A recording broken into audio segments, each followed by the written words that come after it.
नमस्कार, मी संदीप चव्हाण आणि आपण पाहताय टॉप न्यूज मराठी. आपण पहिल्या भागामध्ये पुण्यातल्या ज्या लढतींपैकी एक अत्यंत महत्वाची लढत पाहिली ती म्हणजे अर्थातच रवींद्र धंगेकर वर्सेस हेमंत रासने. आणि पहिल्या लढतीचं विस्तृत विश्लेषण ज्यांनी केलं तेच आपल्याला आता पुढच्या भागात म्हणजे दुसऱ्या भागात उरलेल्या 7 लढतींविषयी सांगणार आहेत. अर्थात ज्येष्ठ राजकीय विश्लेषक, ज्येष्ठ पत्रकार आणि पुढारीच्या पुणे आवृत्तीचे निवासी संपादक सुनील माळी सर. माळी सर, आपल्या टॉप न्यूज मराठीमध्ये हार्दिक स्वागत. या दुसऱ्या भागामध्ये आपण जाणून घेणार आहोत कोथरूड पासून ते शिवाजीनगर पर्यंतचे 7 जे काही मतदारसंघ आहेत त्यांच्याविषयी. अर्थात सुरुवात करूयात कोथरूड पासून. माळी सर, कोथरूड जर म्हटलं तर मुळातच पुण्याचा एक अत्यंत महत्वाचा भाग. अर्थात आता तो कॉस्मोपॉलिटन पण झाला, अशी आता परिस्थिती त्याची झालेली आहे. पण या कोथरूडमध्ये राजकीय दृष्ट्या जर आता आपण विचार केला तर जेव्हापासून पुनर्रचना मतदारसंघाची झाली आणि तो अस्तित्वात आला तेव्हापासून तिथे एकदा आमदार जो निवडून येतो तो परत रिपीट होत नाही, हे याचं उत्तर.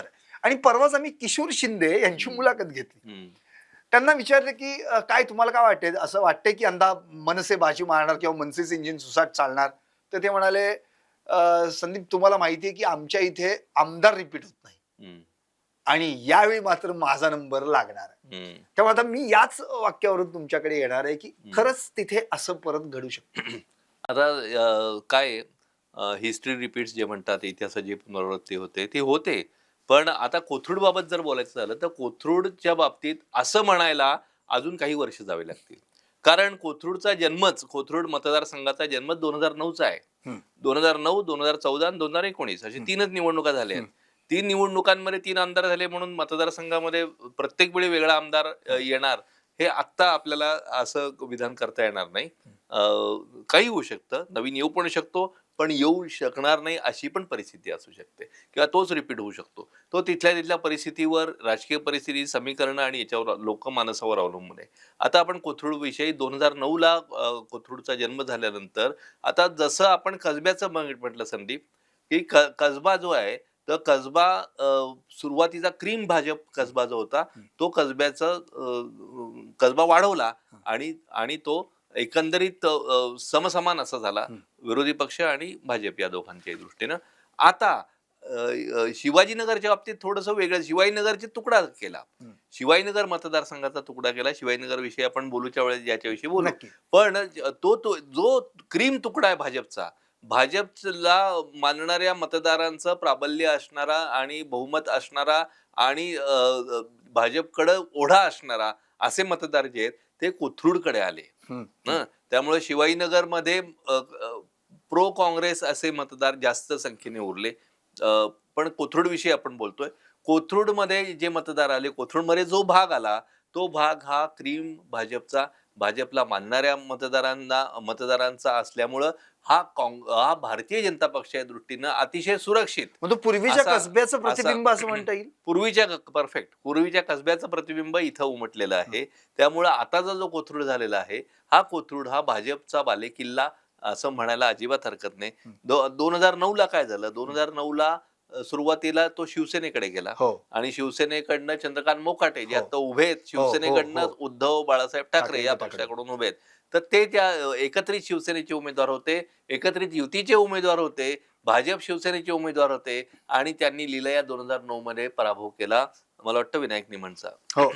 आणि हे किशोर शिंदे पण त्या निवडणुकीत उतरले होते 2009ला. किशोर शिंदे 2009ला, पण 2014ची निवडणूक त्यानंतर जी आली त्यात मुख्यतः किशोर शिंदेची लढत झाली. ती झाली मेधा कुलकर्णी बरोबर. आणि तेव्हा सगळे युती तुटली होती, त्यामुळे सगळेच पक्ष लढले होते. बरोबर. सॉरी, 2019ला आहे ते. 2014ला मेधा कुलकर्णी निवडून आल्या. मेधा कुलकर्णी कोथरूड मधनं 2014ला आमदार म्हणून निवडून आल्या. आणि तिसरी जी निवडणूक 2019ची झाली तेव्हा कोल्हापूरहून चंद्रकांतदादा पाटील यांना पुण्यात आणण्यात आलं आणि एक सुरक्षित मतदारसंघ, म्हणजे त्यांना आता तुम्ही निवडणूक लढा, आधी ते विधान परिषदेचे सदस्य होते, तर त्यांना तुम्ही निवडणूक लढा आणि मग सुरक्षित ठिकाणी राज्य पातळीवरच्या नेतृत्वाला, नेत्याला उतरवायचं. तर जसं सगळ्या पक्षांमध्ये असतं तसं कोणता मतदारसंघ, मग पुण्यामध्ये कुठं कोथरूड अतिशय सुरक्षित आहे, तर तिथं उभं करा. हे त्यामुळे कोथरूड सुरक्षित आहे, हे भारतीय जनता पक्षाने मानलेलं आहे. भारतीय जनता पक्षाला विश्वास आहे या मतदारसंघ, म्हणून त्यांना उभं केलं 2009 मध्ये कोथरूडमधून. बरोबर. आता या कोथरूडमधनं उभं केल्यानंतर पुण्यात काय झालं? पुण्यामध्ये मुद्दा असा झाला, हे बाहेरचे आहेत. हम्म. बाहेरचा उमेदवार पुण्यात लागला. कोथरूडमधल्या विरोधी पक्षीयांना एक मुद्दा मिळाला, की बाहेरचे उमेदवार लागला, कोथरूडकरांना निवडून द्या, म्हणून त्यांनी कंबर कसली. दुसरा मुद्दा 2019 मध्ये काय झाला संदीप? 2019 मध्ये मेधा कुलकर्णींना हम्म. डावलून चंद्रकांत पाटलांना पुण्यात आणलेलं होतं. हम्म. ही जागा दिली होती. मेधा कुलकर्णींचा हा हक्क होता त्या अर्थाने, हम्म. कारण 2014 त्यांनी निवडून गेल्यानंतर मतदारसंघाचं समर्थ प्रतिनिधित्व केलेलं होतं. बरोबर. आणि कारण नसताना त्यांना डावललं जाण्याचं काहीच कारण नव्हतं असं त्यांना वाटणं, त्यांच्या समर्थकांना वाटणं, पक्षात वाटणं साहजिक होत होतं. तसं त्यांना वाटणं, त्या नाराज झाल्या. त्यांची नाराजी होती. दुसरा भाग, बाहेरचा उमेदवार ही प्रतिमा घेऊन ते आलेले होते. इथं नवीन होते, नवखे होते. कोल्हापूरचा माणूस, बाहेरचा माणूस, पुणेकर आणि अस्सल पुणेकर, या पुणेकरांमध्ये पुणेकरांच्या ज्या काही लकबी स्वभाव आणि याच्यात चपखलपणे बसणारा तो माणूस नाही, अशी एक लोकांमध्ये चर्चा. या सगळ्या संघर्षामध्ये, या सगळ्या अडथळ्याच्या शर्यतीमध्ये चंद्रकांत पाटलांना इथं व्हावं लागलं आणि निवडणूक लढवावी लागली. पुढचा एक मुद्दा आला की विरोधी उमेदवार कोण? तर विरोधी उमेदवार त्यावेळेला मनसेचे किशोर शिंदे, जे आता निवडणुकीच्या लढतीत आहेत तिसरे उमेदवार म्हणून. तर हे किशोर शिंदेंना सर्वांनी पाठिंबा देऊन टाकला. मनसेचे महाराष्ट्र नवनिर्माण सेनेचे किशोर शिंदे यांना बाकी सर्व पक्षांनी पाठिंबा दिला. नाही, आम्हाला चंद्रकांत पाटील यांचा पराभव करायचा आणि त्यामुळे आम्ही एकत्रितरित्या किशोर शिंदेच्या मागे उभा राहतो. आणि ते उभे राहिले. लढतही चांगली झाली. म्हणजे 79-80 हजार 19,751 मतं मिळाली आणि 25,495 पराभव झाला. परफेक्ट. आणि म्हणजे लाखाच्या वरची मतं घेतली चंद्रकांत पाटलांनी घेतली. आणि यांनी 79,000 पर्यंत मत 79,000 पर्यंत जाणं, पाऊण लाखापर्यंत जाणं, भारतीय जनता पक्षाच्या बालेकिल्ल्यामध्ये पाऊण लाखाच्या वरती देऊन शेवटीपर्यंत मतमोजणी उत्सुकता असणं, हा विजय होता. म्हणजे आणि चंद्रकांत दादा पाटील आले निवडून, पण ते आले निवडून निश्वास सोडला, अशा पद्धतीची भावना त्यावेळी व्यक्त झाली. ती झाली 2019 ची गोष्ट. आता आपण 2024 कडे. पण आता प्रचारात तोच मुद्दा परत कायम राहणार आहे का? तो मुद्दा संपला आता? नाही, मला काय वाटतं की हा मुद्दा म्हणून विरोधी पक्षांनी 100% काढायलाही पाहिजे त्यांनी, पण त्या मुद्द्यात अर्थ फार राहिला असं मला वाटत नाही. आणि 2-3 कारणांनी. म्हणजे चंद्रकांत पाटलांच्या बाजूने बोलायचं म्हणून नव्हे, पण तटस्थ निरीक्षण जर आपण केलं तर लक्षात असं येतं की 2019ला निवडणूक लढवल्यानंतर चंद्रकांत पाटील यांनी कोथरूड मतदारसंघामध्ये संपर्क चांगला ठेवलेला आहे. तुम्ही जर त्यांचे रोजचे कार्यक्रम बघाल, गेल्या वर्षाचे 6 महिन्याचे रोजचे मंत्र्यांचे आणि यांचे कार्यक्रम येतात, ते मंत्री असताना, तर कार्यक्रम ज्यावेळेस येतात तर त्यावेळेस तुम्ही बघा की ते अगदी कोथरूडच्या गल्लीबोळातल्या छोट्या कार्यक्रमांना सुद्धा त्यांची उपस्थिती असते. त्यामुळं कोथरूड भागातले समस्या आणि याच्यावर लक्ष देणं, त्यांच्या बैठका घेणं. मध्यंतरीच्या काळात ते पुणे जिल्ह्याचे पालकमंत्री होते. ते पालकमंत्री या नात्यानं सुद्धा अनेक प्रश्न सोडवणं, उड्डाणपुलाची रचना, या सगळ्या गोष्टी आहेत. या सगळ्या गोष्टींमध्ये त्यांनी भाग घेतला, संपर्क चांगला ठेवला. त्यामुळं आता 5 वर्षांनी ते बाहेरचे उमेदवार, इथं त्यांनी घर घेतलेलं आहे, इथं राहतात. तो मुद्दा गौणच आहे. आता तो मुद्दा मला वाटतं तो आता उरलेला आहे. आणि दुसरी गोष्ट, भाजपमधली अंतर्गत नाराजी सुद्धा आता दूर झाली, कारण की मेधा कुलकर्णी यांची राज्यसभेवर वर्णी पण लागली. भारतीय जनता पक्षामधली अंतर्गत नाराजी दूर होण्याची आणि भारतीय जनता पक्ष एकसंधपणे कोथरूड मतदारसंघामध्ये लढू शकण्याची 2 कारण मला जास्त वाटतात. की पहिलं कारण जे आहे ते मेधा कुलकर्णींची नाराजी दूर झाली, हे एक कारण आहे. त्यामुळे ब्राह्मण समाजाला न्याय मिळाला, चांगला घसघशीत न्याय मिळाला, योग्य न्याय मिळाला, की त्यांना खासदारकी मिळाली. हा ब्राह्मण समाजाला तो न्याय मिळाला. दुसरं कारण काय? दुसरं कारण, मतदारसंघामध्ये ब्राह्मण समाजही असला तरी मराठा समाज, बहुजन समाजही मोठ्या प्रमाणावर आहे. आता हा मराठा समाज जो आहे, ह्या मराठा समाजाला उमेदवार, आणि दुसरा मुद्दा म्हणजे मुरलीधर मोहोळ यांना दिलेली खासदारकी. कोथरूड मतदारसंघामध्ये 2 खासदार छोट्या विधानसभा मतदारसंघामध्ये 2 खासदार पक्षांनी दिले, बरोबर 2 समाजांचे दिले बरोबर आणि त्यामुळं पक्षामध्ये विरोध करायला, नाराजीला असं कुठलंच कारण आणि आता दोघेही केंद्रात परत. उरलेलं नाही. दोन्ही केंद्रात आहेत आणि दोघंही आपली पूर्ण ताकद या मतदारसंघात चंद्रकांत पाटील यांच्या मागे 100% उभी न करायला काही कारण मला वाटत नाही. त्यामुळं ही सगळी समीकरणं इथं जुळून येत आहेत. पण आता आपण पुढच्या उमेदवारांकडे जाऊया. नक्कीच. आणि आता तिसरा जो उमेदवार या ठिकाणी निवडणूक रिंगणात आहे, 2009 ला चंद्रकांत मोकाटे या ठिकाणी आमदार झाले. शिवसेनेचा भगवा त्यांनी तिथे फडकवला. अर्थात त्यावेळी देखील किशोर शिंदे यांच्या विरोधात त्यांची लढत झाली होती. नंतर जी 2014 ची निवडणूक लागली त्यामध्ये चंद्रकांत मोकाटे निवडणूक रिंगणात होते, पण तेव्हा युती तुटली होती आणि सगळेच वेगवेगळ्या पक्षाचे उमेदवार त्या ठिकाणी निवडणूक रिंगणात उतरले. पुन्हा एकदा किशोर शिंदे त्यांच्या विरोधात होतेच, पण मेधा कुलकर्णींसारख्या तगड्या उमेदवार भाजपाकडून निवडणूक रिंगणात होत्या.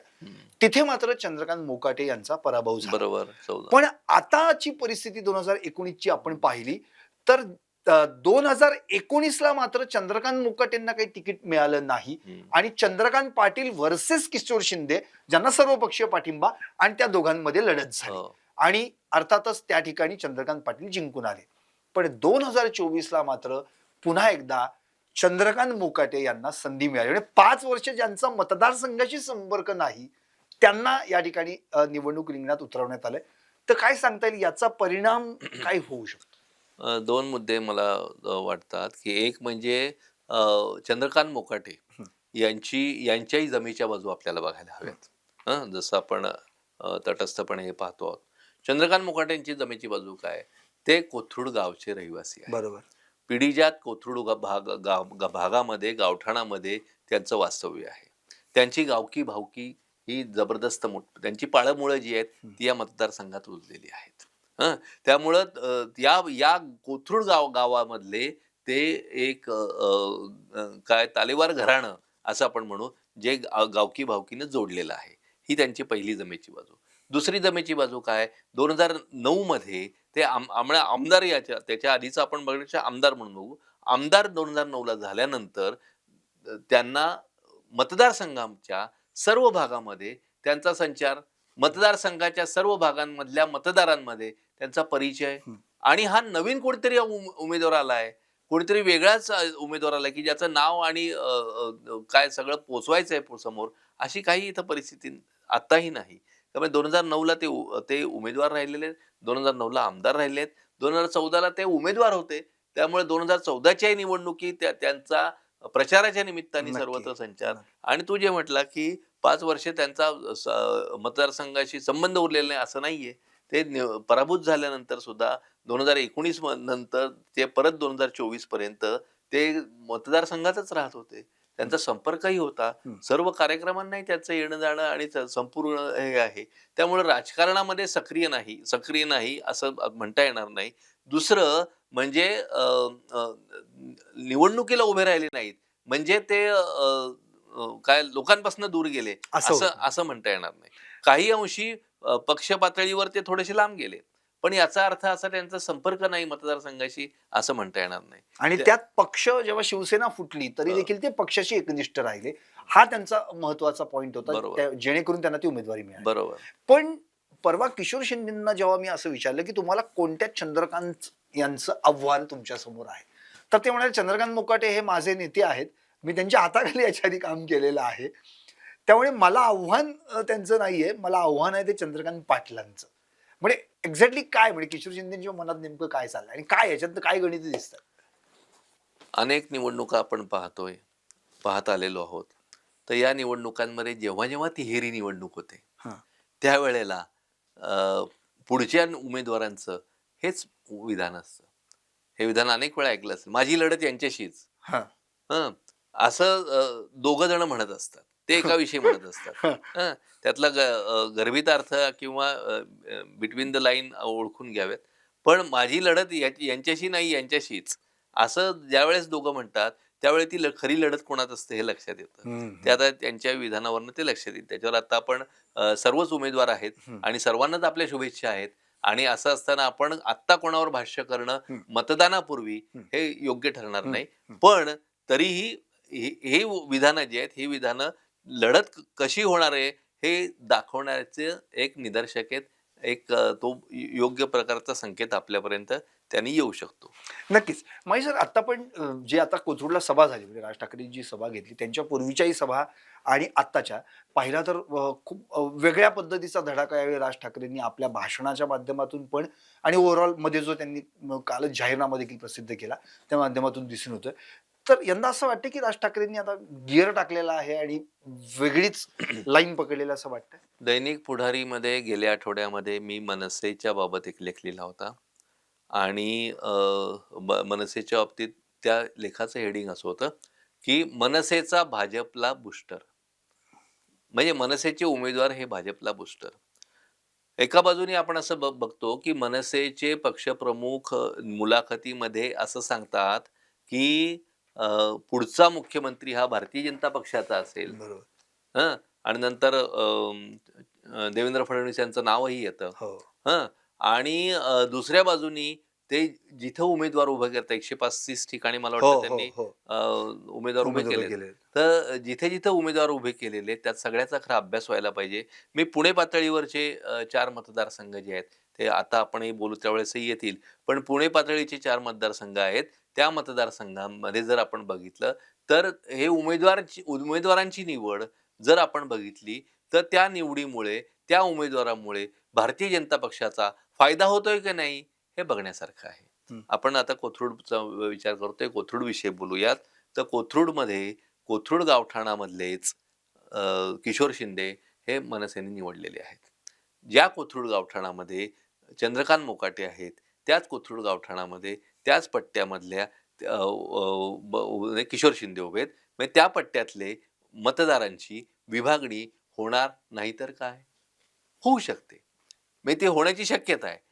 हा जसं एका आणि त्यामुळं त्यांचा बूस्टर कळत-नकळत म्हणजे मनसेची किशोर शिंदेंना उमेदवारी देण्यामागे हीच भूमिका असेल असं नाही.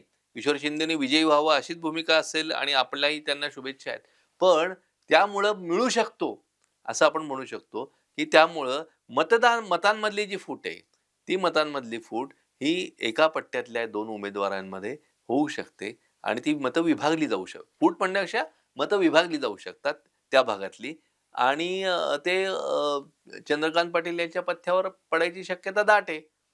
त्यांनी उमेदवार त्या दृष्टीने दिला की नाही याच्यावर भाष्य आपलं नाहीये. पण मनसेच्या उमेदवारांमुळे भारतीय जनता पक्षाला बूस्टर मिळू शकतो. हं. असं माझं विधान पण आहे आणि असं मी लिहिलेलं पण आहे. नक्कीच. मग तसं जर आपण मागच्या भागात जे कसब्याचं पाहिलं होतं तिथे पण गणेश भोकरे म्हणून मनसेने उभे मी केलेले आहेत. सांगितलं मी त्यामुळे त्याच वेळेला. तोही मुद्दा हो. त्या ठिकाणी लागू होतो. हो. कारण कारण गणेश भोकरे हे मनसेचे कार्यकर्ते आहेत आणि आणि आपण कसब्याविषयी बोललेलो आहे खरं. पण रवींद्र धंगेकर हे मनसेचे पूर्वाश्रमीचे कार्यकर्ते आणि नेते आहेत. हो. तर मनसेचं पाठबळ त्यांना गेल्या वेळेला निश्चित मिळालं होतं. मनसेच्या कार्यकर्त्यांचं आणि मतदारांचं मिळालं होतं. यावेळी गणेश भोकरेंच्या रूपानं मनसेची मतं, मग वोट मनसेचे डिव्हायडेशन तिथे होणार. हां. कार्यकर्ते म्हणजे कार्यकर्त्यांमधली विभागणी, मतदारांमधली विभागणी सहज शक्य आहे. बरोबर. त्यामुळे प्रत्येक राज्य पातळीवर हा करण्याचा मग ते एक्झरसाइज आहे. पथ्यावर जर पडले तर मग पुन्हा तिथे हेमंत रासनेंच्या पथ्यावर पडतात. पथ्यावर पडू शकतं. आपण हे सगळे अंदाज, भाकितं आणि गणितं आणि परिस्थिती आडाखे सगळे. असं नुसते आडाखे हवेतले नाही आपले. नाहीये. आपण मुद्दे मांडतोय. हे मुद्दे कसे-कसे होऊ शकतील असं मांडतोय. पण आणि ते ते तसे होतात की नाही हे बघणं आपलं पुढचं काम राहील. पण हे असं होऊ शकतं. हे लॉजिकल जे लॉजिक आपल्या समोर दिसतंय ते आपण मांडतो आहे. तर जसं Exactly. कसब्यामध्ये तसं तसंच कोथरूडमध्ये कोथरूडमध्ये. सुद्धा मनसेच्या उमेदवारांमुळं भारतीय जनता पक्षाला राज्यामध्ये बूस्टर मिळतोय की नाही, इतर ठिकाणी काय परिस्थिती आहे, हा सगळ्या राज्यव्यापी सर्व मतदारसंघाचा अभ्यास करून निष्कर्ष काढायचा विषय आहे.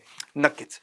एकंदरीत कोथरूडची गणित आत्ता आपण माळी सरांकडून समजून घेतली. आता आपण पुढच्या मतदारसंघात जाऊयात तो म्हणजे खडकवासला. अर्थात इथे देखील तिरंगी लढत आहे. भीमराव तापकीर ज्यांनी पोटनिवडणूक आणि पुढच्या 2 निवडणुका असं मिळून हॅट्रिक साधली होती आणि आता ते सलग चौकार मारतायत की काय असं कदाचित गणित तिथलं. त्यासाठीच भाजपने त्यांना उमेदवारी देऊ केलेली आहे. त्यांच्या विरोधामध्ये जर त्या पाहिलं आपण तर अवघ्या 2595 मतांनी ज्यांचा मागच्या निवडणुकीत पराभव झाला ते सचिन दोडके राष्ट्रवादी शरद पवार गटाकडून या ठिकाणी उभे आहेत. आणि तिसरे म्हणजे जे 2009ला मनसेचे संपूर्ण महाराष्ट्रात 13 आमदार निवडून आले होते, त्यातले एक अर्थात सोनेरी आमदार रमेश वांजळे यांचे सुपुत्र मयुरेश वांजळे हे देखील या निवडणुकीत उभे आहेत. त्यामुळे या तिघांची अर्थात तिरंगी लढत आहे. मयुरेश वांजळे यांची पाठी कोरी आहे. सचिन दोडके यांनी निवडणूक लढवलेली आहे आणि भीमराव तापकीरांना तर निवडणुकीचा म्हणजे भरपूर अनुभव आहे असं आपण म्हणूयात. तर इथे आता नेमकं माळीसर काय होणार आहे, कारण की सगळ्यांचं जे लक्ष लागून राहिले कसब्यानंतर तर ते थेट खडकवासल्यामध्ये. मला तसं नाही वाटत. कसब्यानंतर खडकवासल्यात तसं नाही वाटत. अ, कसब्यानंतर आपण पुढचे जे घेणार आहोत कॅन्टोन्मेंट आणि वडगाव शेरी ह्याच्यात खरं लक्ष म्हणजे लक्ष लागणं म्हणजे चुरस ज्याला म्हणू ते आपण ते मतदारसंघ येतील तेव्हा बोलू. पण खडकवासल्याची परिस्थिती काय आहे म्हणजे आता भीमराव तापकीर भीमराव तापकीर यांनी 3 वेळा निवडणूक लढवली आणि भीमराव तापकीर आता बघा प्रत्येक उमेदवाराचं जमेची बाजू वजा बाजू हे जर आपण बघितलं परिस्थिती बघितली तर आपल्याला अंदाज येतो. भीमराव तापकीर एक शांत संयत असं व्यक्तिमत्व आहे. आपण त्यांना भेटलेले आहोत आणि कुठेही वादात न अडकणारं व्यक्तिमत्व. भीमराव तापकीर हे खडकवासल्यामध्ये जसं आपण चंद्रकांत मोकाटेंच्या बाबतीत आता म्हटलं तसं तिथले गावकी भावकीमध्ये मुरलेलं व्यक्तिमत्व आहे. त्या सगळ्या वाड्या वस्त्यांमध्ये खडकवासल्याच्या सगळ्या वाड्या वस्त्यांपर्यंत त्यांचा संपर्क संचार आणि ग्रामीण भाग याला जोडलाय. कसब्याविषयी बोलणं, कोथरूडविषयी बोलणं आणि खडकवासल्याविषयी बोलणं या तिन्ही वेगवेगळ्या गोष्टी आहेत. म्हणजे कोथरूड कसब्याविषयी एकत्र एका पद्धतीनं बोलता येतं, विचार करता येतो, मतदारांविषयी सांगता येतं.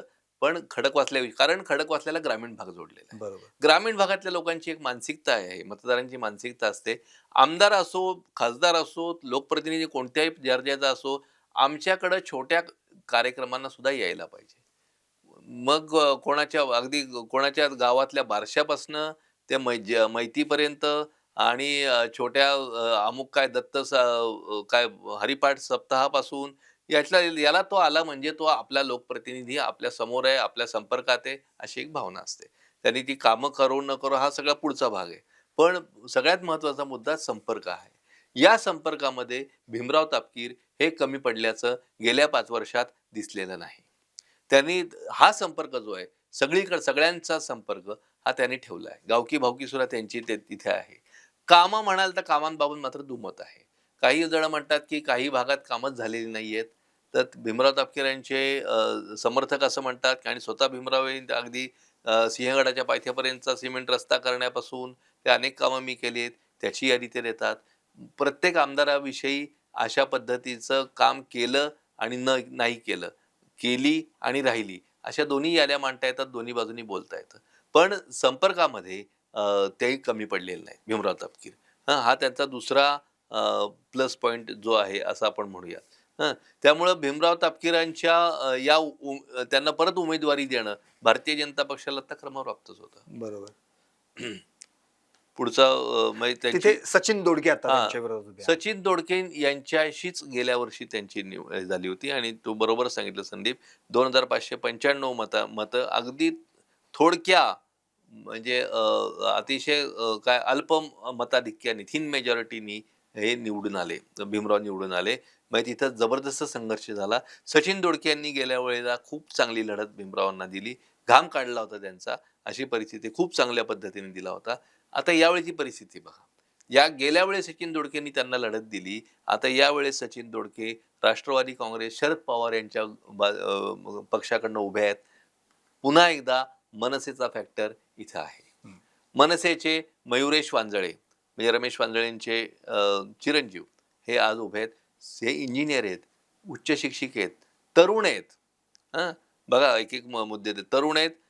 तरुणांमध्ये त्यांचा वावर आणि तरुणांच्या आकर्षण आहे, तरुणांना आकर्षण आहे असा उमेदवार मनसेने दिलेला आहे. आता हेच मुद्दे दोडके यांच्या विरोधात कसे जाऊ शकतात बघा तुम्ही. गेल्या निवडणुकीमध्ये सिंहगड रस्ता भागामध्ये मुख्यतः की ज्या भागातनं वांजळे आहेत त्या भागातनं गेल्या निवडणुकीमध्ये जी कार्यकर्ते होते जी कार्यकर्त्यांची फौज होती ही कार्यकर्त्यांची फौज सचिन दोडकेंची ही मयुरेश वांजळेंची होती. मयुरेश वांजळेंच्याकडे आज जे कार्यकर्ते आहेत ते कार्यकर्ते हे त्यावेळेस सचिन दोडकेंच्या बाजूने एकसंधरित्या राबत होते, झटत होते. आता आज परिस्थिती काय आहे? आज तेच कार्यकर्ते हे विभागले गेलेत. सिंहगड रस्ता भागातले यांचे कार्यकर्ते, वांजळेंचे कार्यकर्ते हे गेल्या वेळेलाच दोडकेंना साथ, त्यामुळे दोडकेंना त्यांच्या साथीची उणीव ही नक्कीच भासणार आहे. बरोबर. हे लक्षात घ्या. त्यामुळं तो एक भाग आहे. दुसरा मुद्दा तरुण, म्हणून तरुण हा उल्लेख केला, की तरुणांना भीमराव तापकीर हे त्या मानाने ज्येष्ठ कार्यकर्ते आहेत, वयाने ज्येष्ठ आहेत. तर ज्येष्ठांकडे तरुण आकर्षित होण्याचं प्रमाण असतं, पण फार नसतं, कमी असतं. तर तरुण वर्गाला मयुरेश वांजळेंच्या रूपानं एक पर्याय मिळाला. ते तरुण वर्ग इथं आकर्षित होतील, ते सचिन दोडकेंकडं या भागातले किती आकर्षित होतील याची शंका आहे.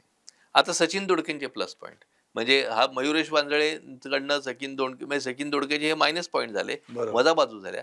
पण सचिन दोडके हे सुद्धा पलीकडच्या भागातलं म्हणजे या खडकवासल्याच्या पलीकडच्या वारजे माळवाडी वगैरे वारजे असं. माळवाडी आणि त्या भागातलं एक मोठ्या प्रमाणावर चांगलं काम करणारा तरुण कार्यकर्ता आहे आणि लोकांना त्यांची सहानुभूती आहे. आणि त्यामुळं गेल्या वेळेला त्यांनी चांगली लढत दिली होती. सर्व घटक एकत्र येऊन त्यांच्या मागे उभे राहिले होते आणि त्यामुळं गेल्या निवडणुकीमध्ये त्यांना चांगली मतं त्यांनी खेचू शकले होते. तर पुन्हा एकदा त्यांना रिंगणात आलेले आहेत. ते पुन्हा चांगली लढत त्यांच्या बाजूने द्यायचा नक्की प्रयत्न करतील. आपल्या शुभेच्छा तिघांनाही आहेत. पण एकंदर परिस्थिती लक्षात घेता या प्लस मायनस भागात मनसेचा फॅक्टर, भीमराव तापकीरांचं संपर्क आणि सचिन दोडके यांचा गेल्या वेळेचा परफॉर्मन्स. आपण आता एका शेवटच्या मुद्द्याकडे येऊ. सुनेत्रा पवारांना गेल्या वर्षी लोकसभेच्या निवडणुकीमध्ये 13,000चा लीड यांनी दिला बरोबर. खडकवासल्याने. खडकवासला हा बारामती लोकसभा मतदारसंघातला एक तो पुणे लोकसभा म्हणजे मतदारसंघातला नाहीये. बारामतीचा खासदार खडकवासला ठरवता असं म्हणता येईल. हा खडकवासला ठरवतो म्हणजे वन ऑफ द 6 पैकी एक विधानसभा मतदारसंघ हा खडकवासला आहे. आता एक मुद्दा तुमच्या कानावर आला असेल, म्हणजे चर्चा झाली होती आणि तो मुद्दा असा की भारतीय जनता पक्षानं अजित पवारांच्या पक्षाची आघाडी केली आणि ही आघाडी केल्यानंतर ती मतं ट्रान्सफॉर्म त्यांची झाली का नाही, असा सगळा विषय होता. तर म्हणजे म्हणजे अजित पवारांनी अजित पवारांनी भारतीय जनता पक्षाची आघाडी केली आणि ती मतं कुठं ट्रान्सफॉर्म झाली, कशी झाली, तर 13,000चा लीड सुनेत्रा पवारांना खडकवासल्याने दिलेला आहे, अजित पवारांना. आता अजित पवार हे आता भारतीय जनता पक्षाबरोबर आहेत.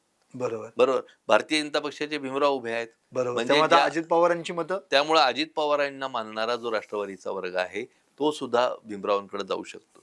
त्यामुळे गेल्या वेळचा तापकीरांचा असणारा कमी लीड, सुनेत्रा पवारांना तो वाढलेला 13,000चं मताधिक्य, मनसेची उमेदवारी, सचिन दोडके यांनी गेल्या वेळेस दिलेली चांगली लढत आणि यावेळी त्यांना शरद पवारांचा पाठबळ.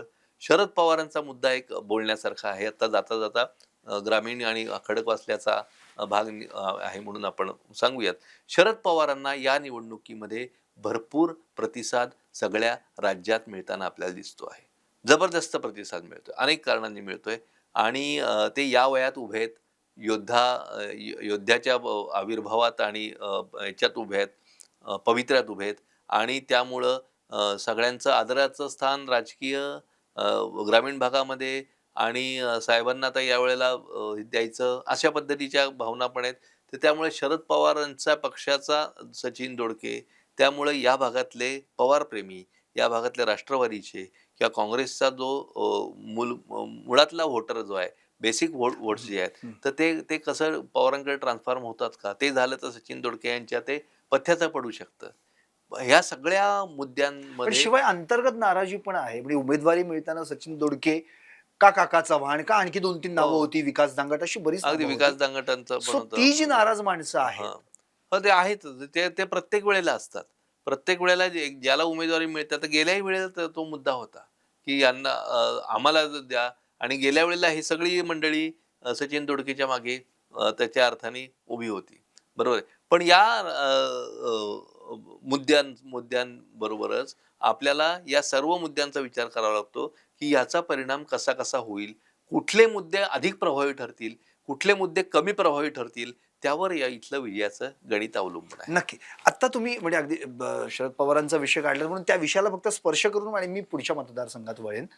म्हणजे जसं तुम्ही म्हणालात, की ज्येष्ठांकडे कदाचित तरुण कमी आकर्षित होतात. होतात, नाही होत असं नाही, पण होतात. कमी आकर्षित होतात. पण मग शरद पवार हे काय रसायन आहे, की म्हणजे 84 वर्षांचा तरुण आपण त्यांना म्हणतो. त्यांच्याकडे ही तरुणाई कशी काय आकर्षित होते आणि आत्ताच तुम्ही म्हणालात, की सगळ्या राज्यात त्यांना खूप चांगल्या पद्धतीने प्रतिसाद मिळतोय. मग हे कसं काय? हम्म. नाही, मुख्यतः त्यांच्या एकटे शरद पवार, सुप्रिया सुळे आहेत, त्यांचे इतर नेतृत्व आहे. पण एकंदरीत नावाचं वलय जे आहे ना, तर त्या नावाच्या वलय आणि त्याचा त्यांनी केलेलं ते त्या पद्धतीचं राजकीय काम आणि सगळ्या भागांमध्ये पवारांचं अजून एक वैशिष्ट्य म्हणजे राज्य पातळीवर, आज महाराष्ट्राचा फक्त विचार करू, राज्य पातळीवरचा मध्ये प्रत्येक मतदारसंघाची खडानखडा माहिती असणारा, प्रत्येक मतदारसंघात आपल्या पक्षातलं राजकारण, विरोधी पक्षातलं राजकारण, विरोधी पक्षातले गट, आपल्या पक्षातले गट, या सर्व 288 मतदारसंघांमधलं प्रत्येक ठिकाणचं वेगवेगळं गणित माहिती असून, प्रत्येक आपण तसं बघतो ना, की बुद्धिबळ एक एक बुद्धिबळपटू असतो मोठा, तो 30-40 जणांशी एकाच वेळी बुद्धिबळ खेळत असतो, बरोबर. नाही का? असं बरोबर, आपण बघतोय बरोबर, बरोबर. आणि भराभरा पुढे जातो. तसं एका वेळेला अनेक मतदारसंघ, अनेक ठिकाणी या राज्याचं त्या अर्थाने कुठली सोंगटी कुठे राजकारण माहिती असणारा, समाजकारण माहिती असणारे जे कमी नेते उरलेले आहेत, तर त्यामध्ये शरद पवार आहेत. त्यामुळं बाकी त्यांच्या काय म्हणायचं, त्यांच्यावरची जे टीका हे वगैरे मुद्दे आहेत. तर त्या मुद्द्यांचा आत्ता बोलण्याचा अर्थ नाही, ते आहेत. तर त्या टीका आहेत, त्या आहेत. त्याचं काही आपण विरोध करत नाही किंवा काही नाही. पण या सगळ्या मुद्द्यांमुळं ते ह्या बुद्धिबळाच्या चाली सगळीकडे खेळू शकतात.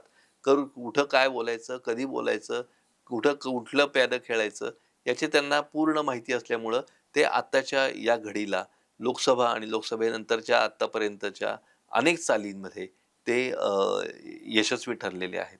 त्यामुळे एकंदर निकालामध्ये त्यांच्या चालींचा परिणाम किती होतो, त्यावरही तो एकंदर निकाल अवलंबून नक्की म्हणजे त्यांच्याकडे त्या दोन्ही गोष्टी म्हणजे बुद्धी आणि बळ ह्या दोन्ही गोष्टी त्यांच्याकडे आहेत. आता आपण जाऊयात पर्वती मतदारसंघात. हा देखील तितकाच पुण्यातला महत्वाचा मतदारसंघ. पण या मतदारसंघाचं वैशिष्ट्य असं आहे की 95 मध्ये दिलीप कांबळे यांनी या ठिकाणी पहिल्यांदा भाजपचा झेंडा रोवला, कमळ फुलवलं. 99 ला विश्वास गांगुर्डे त्या ठिकाणी जिंकून आले. पण 2004 ला मात्र रमेश बागवेंनी पर्वतीमधून पहिल्यांदा त्यांनी बाजू मारली आणि काँग्रेसकडे हा गड गेला.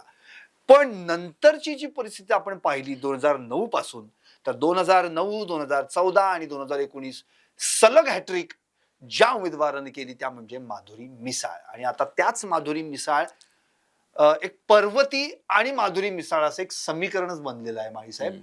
पण आता त्यांच्या विरोधात या ठिकाणी पुन्हा एकदा राष्ट्रवादी शरद पवार गटानं अश्विनी कदम यांना निवडणूक रिंगणात उतरवले. माळीसाहेब, आणखी एक या मतदारसंघाचं वैशिष्ट्य तुम्हाला सांगायचं म्हणजे माधुरी मिसाळांच्या विरोधात बऱ्याच जणांनी लढून पाहिलं, पण विजय काही मिळवता आला नाही. उदाहरणार्थ आपण जर पाहिलं तर 2009 ला त्यांच्या विरोधात सचिन तावरे राष्ट्रवादीकडून लढले, पण पडले. नंतर 2014 ला पुन्हा सचिन तावरे पण लढले, नंतर अश्विनी कदम पण लढल्या, आपला सुभाष जगताप लढले, पण तेही पडले. आणि 2019 ला अश्विनी कदम लढल्या, त्याही पडल्या. म्हणजे शिवसेनेने लढून पाहिलं, राष्ट्रवादी लढून पाहिलं, पण भाजपचा काय बालेकिल्ला जो पर्वती आता बनलाय तो काही त्यांना हलवता आला नाही. आत्ताची परिस्थिती अशी आहे की या ठिकाणी अश्विनी कदम नावाच्या 3 उमेदवार त्या ठिकाणी आहेत. अश्विनी नितीन कदम या अधिकृत उमेदवार राष्ट्रवादी शरद पवार गटाच्या, दुसऱ्या नामसाधर्म्य असलेल्या अश्विनी नितीन कदमच आहेत आणि तिसऱ्या अश्विनी अनिल कदम आहेत. त्यामुळे या नामसाधर्म्याचा एक वेगळा एक प्रकार त्या ठिकाणी आहे. सचिन तावरेंनी ऐनवेळी म्हणजे आपला अपक्ष उमेदवार म्हणजे अर्ज मागे न घेता थेट अश्विनी कदम यांना पाठिंबा दिलेला आहे. त्यामुळे त्यांच्याकडून आता त्यांना किती त्या ठिकाणी मदत होणार आहे तो मुद्दा, आणि माधुरी मिसाळ यांच्याविषयीची अँटी इन्कम्बन्सी कुठे आहे का, हा सगळा प्रकार धरून या मुद्द्यावर आपण चर्चा करू. आता पर्वती मतदारसंघ, आपण प्रत्येक मतदारसंघ बघताना हा मुद्दा पहिल्यांदा घेतो. मतदारसंघ, त्याचा स्वभाव, त्याची रचना काय आहे. 1978 मध्ये या मतदारसंघाची पहिल्यांदा निर्मिती झाली, बरोबर. आता 78 ला जी निर्मिती झाली त्यानंतर परंपरागत म्हणजे हा मतदारसंघ कसा होता, मोठा मतदारसंघ पर्वती. 40 एक झोपडपट्ट्या संदीप याच्यात होत्या, मोठ्या बर मोठ्या 40 बर झोपडपट्ट्या. या पर्वती मतदारसंघामध्ये म्हणजे 78ला निर्मिती झाल्यानंतर या मतदारसंघामध्ये काय झालं, या मतदारसंघामध्ये अ, अ, अ, या काय अ, मातंग, हम्म, नवबौद्ध, हम्म, मुस्लिम हम्म, हे समाज मोठ्या प्रमाणावर आहे. हम्म. हं. आणि काँग्रेसला मानणाऱ्या मोठ्या, कारण त्यावेळेला झोपडपट्ट्या म्हटल्यानंतर काँग्रेसकडे जाणारे मतदार जास्त होते. तर काँग्रेसला फॉर असणारा मतदारसंघ त्यावेळेला हा ओळखला गेला. आता बघा तुम्ही पहिले 78ला जनता पार्टीचा पक्षाचा बरोबर उमेदवार बरोबर जनता पक्ष, हा. 80, 85 आणि 90 तिन्ही वेळेला काँग्रेसचा बरोबर उमेदवार आला. बरोबर. 95ला पहिल्यांदा भारतीय जनता पक्षाचा उमेदवार इथे निवडून आला. म्हणजे हा काँग्रेसचा बालेकिल्ला. 80, 85, 90 या तिन्ही वेळेला काँग्रेसनी इथं विजय मिळवलेला. 95ला प्रथमच भारतीय जनता पक्षाचा उमेदवार निवडून आला. त्याचं पहिलं एकमेव एकमेव कारण म्हणजे की त्यावेळेला असलेला 95चा युतीचा दणका. बरोबर. म्हणजे ते आपण बोललोय जसं मला तुम्ही वाटतं. मगाशी म्हणजे कसब्याच्या अ, बाबतीत तुम्ही पण हो. मागच्या भागात सांगितलं होतं हां. की तुमच्या मित्रांना जे उमेदवार निवडून येणार हां. होते, दिलीप कांबळे, सूर्यकांत लोणकरची नावं बरोबर, घेतली होती, त्यात बरोबर. ते नाव आहे. आता त्या 95चा एक किस्सा मला आठवतो. रणपिसे उभे होते. हा. शरद रणपिसे बरोबर. म्हणजे काँग्रेसचे ज्येष्ठ आमदार हो हो आणि त्यांनी अनेक हो पदही भूषवलेली. हो. तर ते उभे होते आणि इतका जबरदस्त आत्मविश्वास की 3 वेळेला काँग्रेसनी जिंकलेला मतदारसंघ आहे आणि आपण आता 95 मध्ये लढतो आहोत आणि हे करतो आहोत.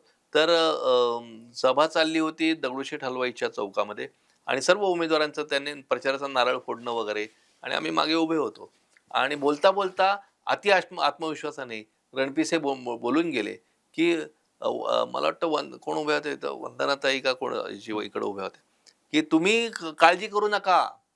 मी माझ्या मतदारसंघात फार फिरणार नाहीच आहे. हम्म. मी मी तुमचा प्रचार करायला येणार आहे. माझ्या मतदारसंघातनं मी निवडून आलेलोच आहे. म्हणजे पर्वतीतनं मी निवडून आलेलोच आहे. आपण मला माझ्या प्रचाराची गरज नाही. मी तुमच्या प्रचाराला येणार आहे.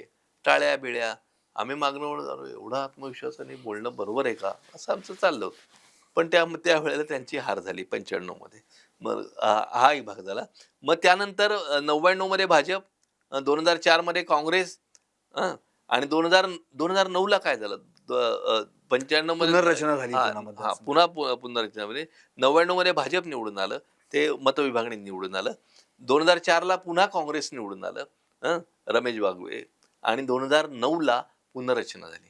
ती पुनर्रचना म्हणजे आपण इतर मतदारसंघाचं बघतो, त्या पद्धतीनं पुनर्रचना झाली.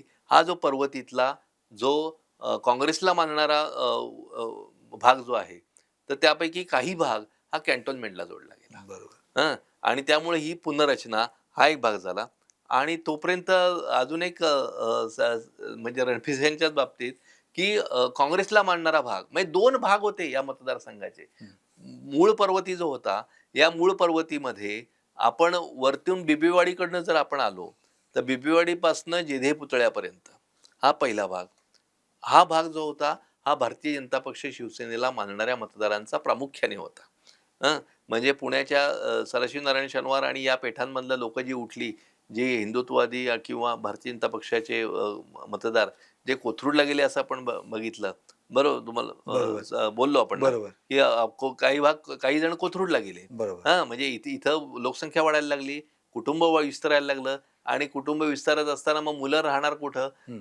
मग काही मुलं गेली ती कोथरूडला गेली आणि काही फॅमिलीज किंवा कुटुंब हं. विस्तारात गेलं. हं. ते कुठं विस्तारात गेलं? तर ते बिबवेवाडी भागामध्ये विस्तारात गेलं. हां, म्हणजे बिबवेवाडी, धनकवडी या भागामध्ये ते पुढं गेलं आणि त्यामुळं हा सगळा पुढच्या बिबवेवाडीपासून येणारा जो भाग आहे, या भागामध्ये भारतीय जनता पक्षाला मानणाऱ्या मतदारांचं प्राबल्य किंवा वर्चस्व किंवा बहुसंख्य नेते आहेत. जेधे पुतळा क्रॉस करून आपण ओलांडून खाली जसं येऊ पेठांमध्ये म्हणजे घोरपडे पेठ पलीकडचा भाग, गुरुवार पेठेच्या पलीकडच्या भागामध्ये काशीवाडी, लोहियानगर इथपर्यंत सगळा जो भाग आहे, हं. हा पर्वतीमध्ये येणारा हं. भाग हं. जो आहे, तर त्यावेळच्या पर्वतीत येणारा भाग जो आहे, या भागामध्ये मात्र काँग्रेसचं प्राबल्य. बरोबर. तर व्हायचं असं पहिल्यांदी जी मतं मोजली जायची, ती वर्ण बिबिवाडीकडनं मोडली जायची. हम्म. आणि बिबिवाडी पहिल्या फेरींमध्ये भारतीय जनता पक्षाचा उमेदवार आघाडीवर 3-4 फेऱ्या झाल्या आणि आम्ही नवीन बातमीदार त्यावेळी होतो.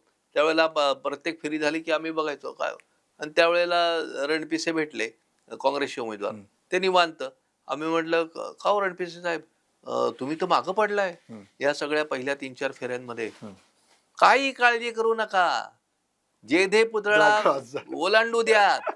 आता कारण त्यावेळेला पेट्या असायच्या, बरोबर. त्यावेळेला त्या भागनिहाय मोजलं जायचं. बरोबर. त्यामुळे आता कुठली पेटी फुटलीये हम्म. आणि कुठला भाग मोजला जातोय हे त्यावेळे कळायचं. बरोबर. त्यामुळं ते वर्ण जे पेट्या मोजत द्यायचे, काळजी करू, जेधे पुतळा ओलांडू द्या, तो क्रॉस करू द्या.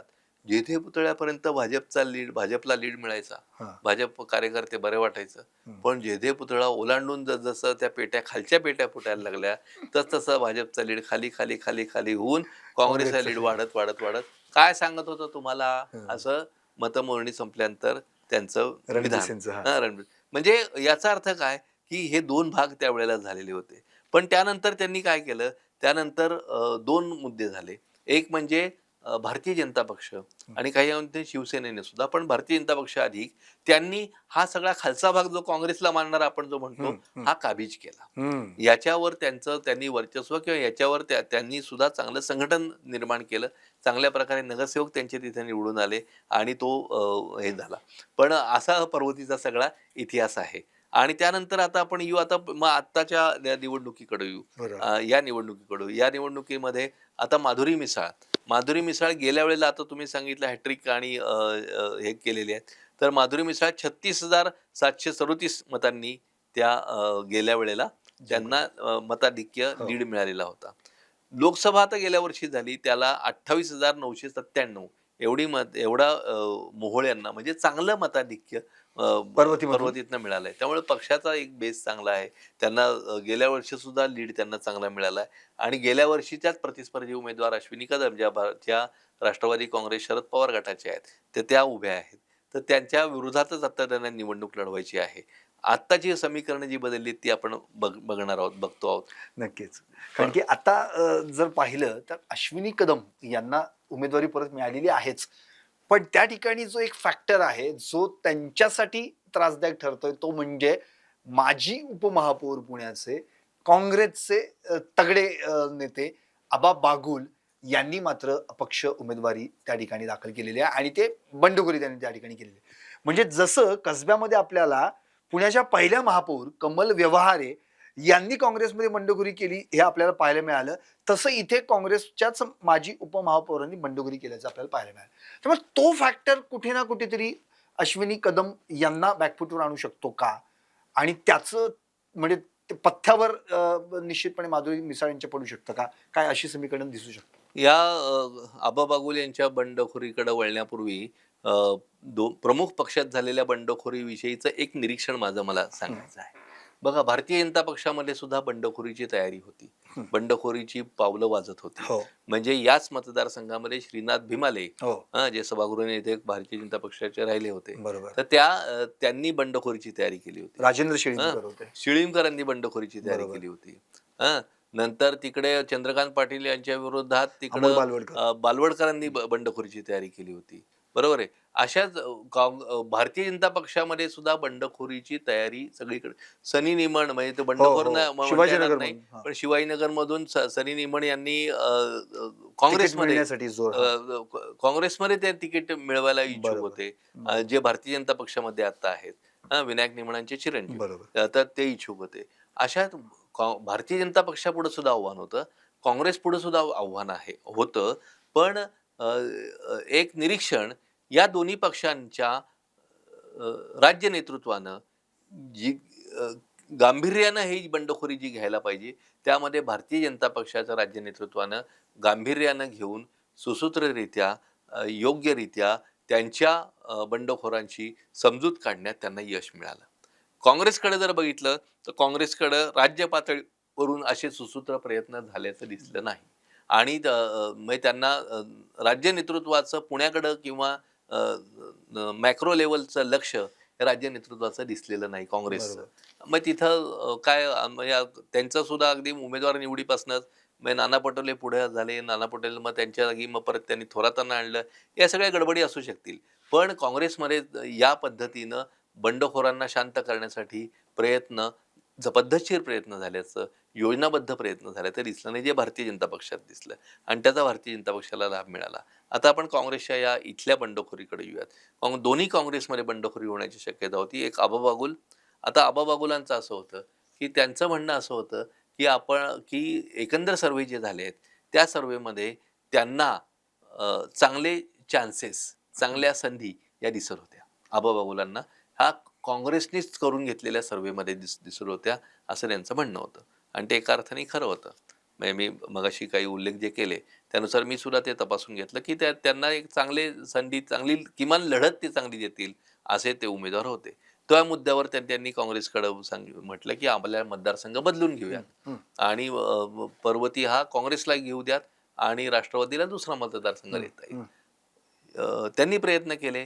काँग्रेस नेतृत्वानीच त्या पद्धतीचे प्रयत्न केले. कारण काँग्रेस नेतृत्वानीच ते लोकं पाठवली होती आणि सर्व्हे केले होते. पण मतदारसंघ बदलणं ही इतकी सोपी गोष्ट नसते. एक मतदारसंघ बदलून दुसरा मतदारसंघ घ्यायचा. कारण त्या मतदारसंघातली त्या पक्षाची, ज्या पक्षाचा हक्क आहे, त्या पक्षाचे कार्यकर्ते, तिथलं संघटन हे सगळं विस्कळीत होतं आणि आपला हातातला मतदारसंघ सहसा कोणी सोडत नाही. तेव्हा राष्ट्रवादीने तो सोडला नाही मतदारसंघ. काँग्रेसला तो मिळाला नाही आणि मग आबा बागुल यांनी बंडखोरी केली.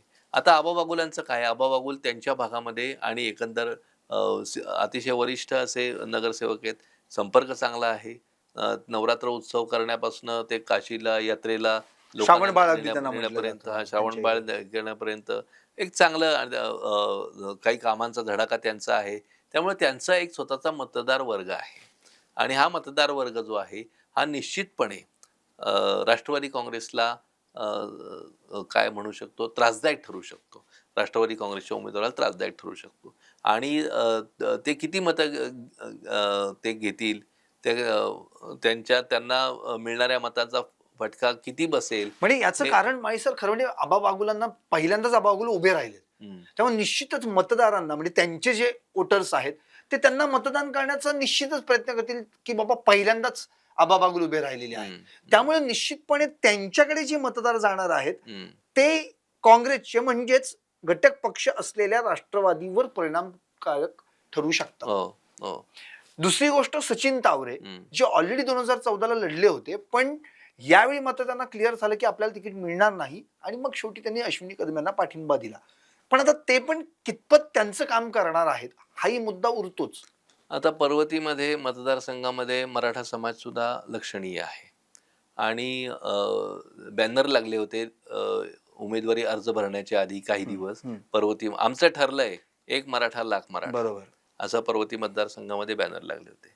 तर हे बॅनर सचिन तावरे यांच्यासाठी लागले अशी चर्चा होती आणि ते हेही होतं, म्हणजे खरंही होतं, की आता आपण निवडणूक लढवायची, हे तावरेंची मनस्थिती झाली होती. त्यांनी ते आहेत शरद पवार पक्षाचे, म्हणजे राष्ट्रवादी काँग्रेस शरद पवार पक्षाचे आहेत. त्यांना मतदारसंघ हवा होता किंवा त्यांना उमेदवारी लढवायची होती. पण वरिष्ठ पातळींवर सगळा हे झाला, चर्चा झाली आणि तर त्यांना ते नाकारलं गेलं. त्यांनी शेवटच्या क्षणी त्यांनी माघार घेतली. त्याला थोडा उशीर झाला वगैरे, पण माघार घेतली त्यांनी आणि ते आता अश्विनी कदम आणि राष्ट्रवादी काँग्रेस पक्षाचं काम करत आहेत, म्हणजे प्रचार करत आहेत. पण सगळी ढवळून निघणं, नाराजी निर्माण होणं, वातावरण डिस्टर्ब असणं आणि होणं, हा सगळा प्रकार या मधल्या काळात घडला. जो भारतीय जनता पक्षाचे श्रीनाथ भिमाले, त्यांना देवेंद्र फडणवीसांनी मुंबईला बोलवून घेतलं, त्यांच्याशी चर्चा केली, त्यांनी माघार घेतली आणि हे झालं. तितक्या प्रकारचं म्हणजे ढवळून निघालं वातावरण तिकडे झालं नाही, ते इकडे झालं. म्हणजे आपल्या पक्षातलं बंड थंड करण्यामध्ये भाजप यशस्वी झालं, हो, पण काँग्रेसला ते करता आलं नाही. आणखी एक माई सर महत्वाचा मुद्दा, आपण जर पुण्यातले उमेदवार पाहिले तर जिंकलेले आणि पडलेले 2019चे यांना जवळपास सगळ्यांनाच उमेदवारी रिपीट झालेली आहे. पडलेल्यांना सुद्धा बरोबर, फक्त 2 ठिकाणी म्हणजे वडगाव शेरी आणि हडपसर इथे मात्र रिप्लेसमेंट आहे. उदाहरणार्थ आपण जर आता हडपसरचं बघितलं तर त्या ठिकाणी जे मागचे होते त्यांनाच विधान परिषदेवर पाठवलं, त्यामुळे योगेश टिळेकरांचा विषय मिटला होता. दुसरी गोष्ट, त्यामुळे भाजपने तिथे काही आपला म्हणजे क्लेम केला नाही. आणि वडगाव शरीचं पाहिलं तर पक्षफुटीमुळं बरोबर. तिथे जगदीश मुळीकांना बॅकफुटवर जावं लागलं. हो. पक्ष फुटल्यानं राष्ट्रवादी अजित पवार गट महायुतीत सामील झाला, म्हणजे युतीत, त्यामुळे युतीची महायुती झाली हो. आणि जगदीश मुळीकांना साहजिकच तिथे ज्यांचा क्लेम 2019 ला होता त्यांना ते तिकीट त्या पक्षाला मिळालं. सो जिंकलेले आणि पडलेले यांच्यातच जवळपास ही उमेदवार एकमेकांच्या रिंगणात आहेत. पण जेव्हा असा प्रयत्न पुन्हा एकदा घडला जातो किंवा रिपीट केलं जातं, त्यावेळी जे पडलेले असतात त्यांनी पडल्यानंतर आतापर्यंतचा जो संपर्क ठेवलेला असतो की मला पुढच्या वेळी उभं राहायचं, आणि की पडतो तोच उभा राहतो ना, पण जो ऑलरेडी उभा राहिलेला आहे त्याला पुढच्या वेळी मात्र थोडीशी ढिलाई येण्याची शक्यता असते. आणि तशी कुठे शक्यता या ठिकाणी, ज्याला आपण अँटी इन्कम्बन्सीचं मग रूप देतो, तशी शक्यता कुठे या मतदारसंघांमध्ये दिसून येते का? अँटी इन्कम म्हणजे खडकवासला असेल, कसबा असेल किंवा इथे पर्वती असेल. अँटी इन्कम्बन्सी हे येऊ शकते. आता तुम्ही पर्वती माधुरी मिसाळांचं म्हणाल तर 3दा त्यांचा ते विजयी झाल्या, 4थ्यांदा ते आता तयारी करतायत. पण ते म्हणजे प्रस्थापितांच्या बद्दलची नाराजी, त्यांनी काम केलेलं असो नसो, पण ती नाराजी जी असते किंवा तोच जो उमेदवार आहे किंवा तोच आपला आमदार आहे, तर त्याच्या मागं जाण्याचे तेवढ्या बहुसंख्येने. पण एक गोष्ट लक्षात अशी येते की अनेक भागांमध्ये जे पॉकेट वोट्स आहेत ते पॉकेट वोट्स त्या पक्षाच्या मागे उभे राहतात आणि त्यामुळं अँटी इन्कम्बन्सीचा तितकासा फटका आत्ता मला बसेल असं वाटत नाही, आत्ताच्या निवडणुकीत बसेल असं वाटत नाही. नक्कीच. आता आपण पुढच्या मतदारसंघाकडे वळूयात आणि तो म्हणजे पुणे कॅन्टोन्मेंट. पुणे कॅन्टोन्मेंट अतिशय महत्वाचा भाग आहे आणि यामध्ये जर आता आपण या ठिकाणी पाहिलं तर तो काँग्रेसचा बालेकिल्ला राहिलेला असं त्याला समजलं जातं, काँग्रेसचा बालेकिल्ला. तिथली जर परिस्थिती आपण पाहिली, जे 2004 मध्ये पर्वतीमध्ये निवडून आले होते रमेश बागवे, त्यांनी टुणकन उडी घेतली पुणे कॅन्टोन्मेंटला 2009 मध्ये आणि त्या ठिकाणी ते विजयी देखील झाले. अर्थात मग ते राज्यमंत्री देखील बनले होते. आणि 2014 पासून ते 2019 ज्या 2 निवडणुका बघितल्या तर त्यावेळी मात्र त्यांचा कांबळे बंधूंकडून पराभव झाला. 14ला दिलीप कांबळेंकडून पराभव झाला, जे पर्वतीमध्ये 95ला पहिल्यांदा ज्याने भाजपचा झेंडा रोवला होता, आणि 2019ला सुनील कांबळेंकडून पराभव झाला. आता पुन्हा तीच लढत, सुनील कांबळे भाजप आणि रमेश बागवे काँग्रेस. काय सांगता येईल? आता पहिलं तू जे म्हटलं ना, टुणकर उडी मारून त्यांनी केलं, तर ते तितकंसं नाही खरं. कारण तो मतदारसंघाची 2 विभागणी शकल जी झाली ना, पुनर्रचना जी झाली, तर त्या पुनर्रचनेमध्ये कॅन्टोन्मेंट हा त्यांचा हक्काचा भाग कॅन्टोन्मेंटमध्ये आला. त्यामुळे ती पर्वतीतनं उडी मारली, कारण पर्वतीतला हा तो भाग गेला आणि जो ज्या भागात त्यांना त्यांचं जे वर्चस्व किंवा त्यांचा जो भाग आहे तो कॅन्टोन्मेंटमध्ये जातो. त्यामुळे कॅन्टोन्मेंटमध्ये त्यांनी मागणं स्वाभाविक होतं रमेश बागवेंनी. तर आता या मतदारसंघाचं सुद्धा आपण बघू, म्हणजे जशी आपण रचना बघतो तशी पर्वतीचा काही भाग कॅन्टोन्मेंटला जोडला गेला. कॅन्टोन्मेंटमध्ये म्हणजे कॅन्टोन्मेंट मतदारसंघ, कॅन्टोन्मेंटचा म्हणजे पुणे कॅन्टोन्मेंट त्याचा भाग, पर्वतीचा काही भाग असं मिळून जो झालेला आहे हा 2009ला झाला. 2009ला ही पुनर्रचना झाली. आता याचं कॉम्पोजिशन कसं आहे बघा. याच्यामध्ये नवबौद्ध आहेत, याच्यामध्ये मातंग आहेत, याच्यामध्ये मुस्लिम आहेत. म्हणजे साधारण 30-40% आसपास हे प्रत्येकी हे तिथं 30% 30-40% मातंग आणि नवबौद्ध आहेत. मुस्लिम सुद्धा त्यांची संख्या जास्त आहे. आता रमेश बागवेंना जसं आणि सुनील कांबळे, तर या दोघांना उमेदवारीच्यासाठी शेवटपर्यंत प्रतीक्षा करावी लागली. दोन कारणासाठी, म्हणजे दोघांच्याही प्रतीक्षा करावी लागणं किंवा त्यांचं नाव उशिरा जाहीर होणं. सुनील कांबळेंच्या बाबतीत सुद्धा सुनील कांबळेंना शेवटच्या टप्प्यामध्ये त्यांना उमेदवारी जाहीर झाली आत्ता सुद्धा. त्याचं काय कारण असं की हा तसा काँग्रेसला मानणाऱ्या मतदारांचं प्राबल्य असणारा मतदारसंघ. आत्ताच्या परिस्थितीमध्ये मुस्लिम समाज हा भारतीय जनता पक्षाला एक हाती किंवा बहुसंख्येने मत देईल असं संभवत नाही.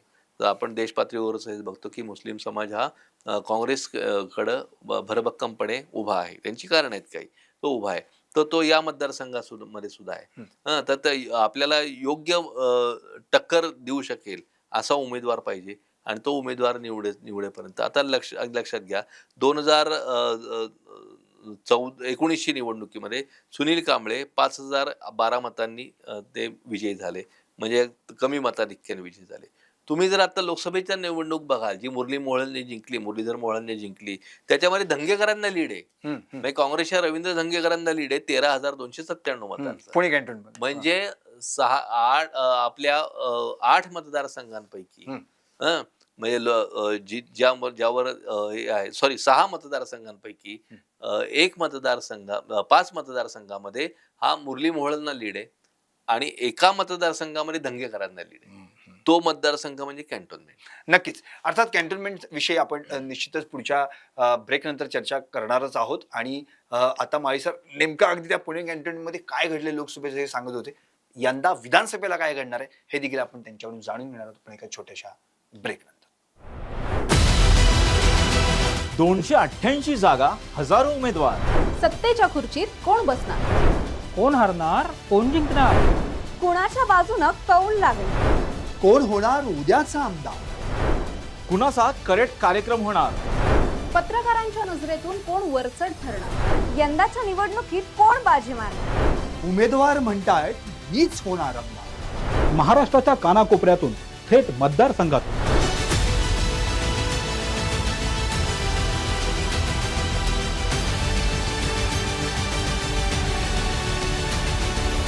टॉप न्यूज मराठीची संपूर्ण टीम विधानसभेसाठी सज्ज. पहा कोण होणार आमदार.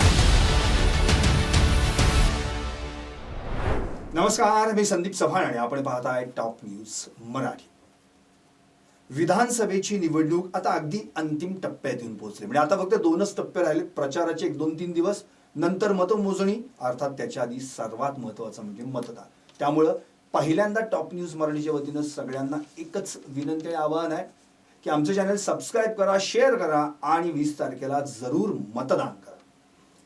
विधानसभेची निवडणूक म्हटलं की महाराष्ट्रातल्या सर्वात मोठ्या लढतींकडे आपलं लक्ष जातं. आणि त्यातल्या त्यात आता जर आपण पुण्याकडे वळालो तर पुण्यातल्या देखील हाय व्होल्टेज लढती आता महाराष्ट्रातल्या पब्लिकच्या रडारवर आहेत की इथं काय होणार आहे, तिथं काय होणार आहे.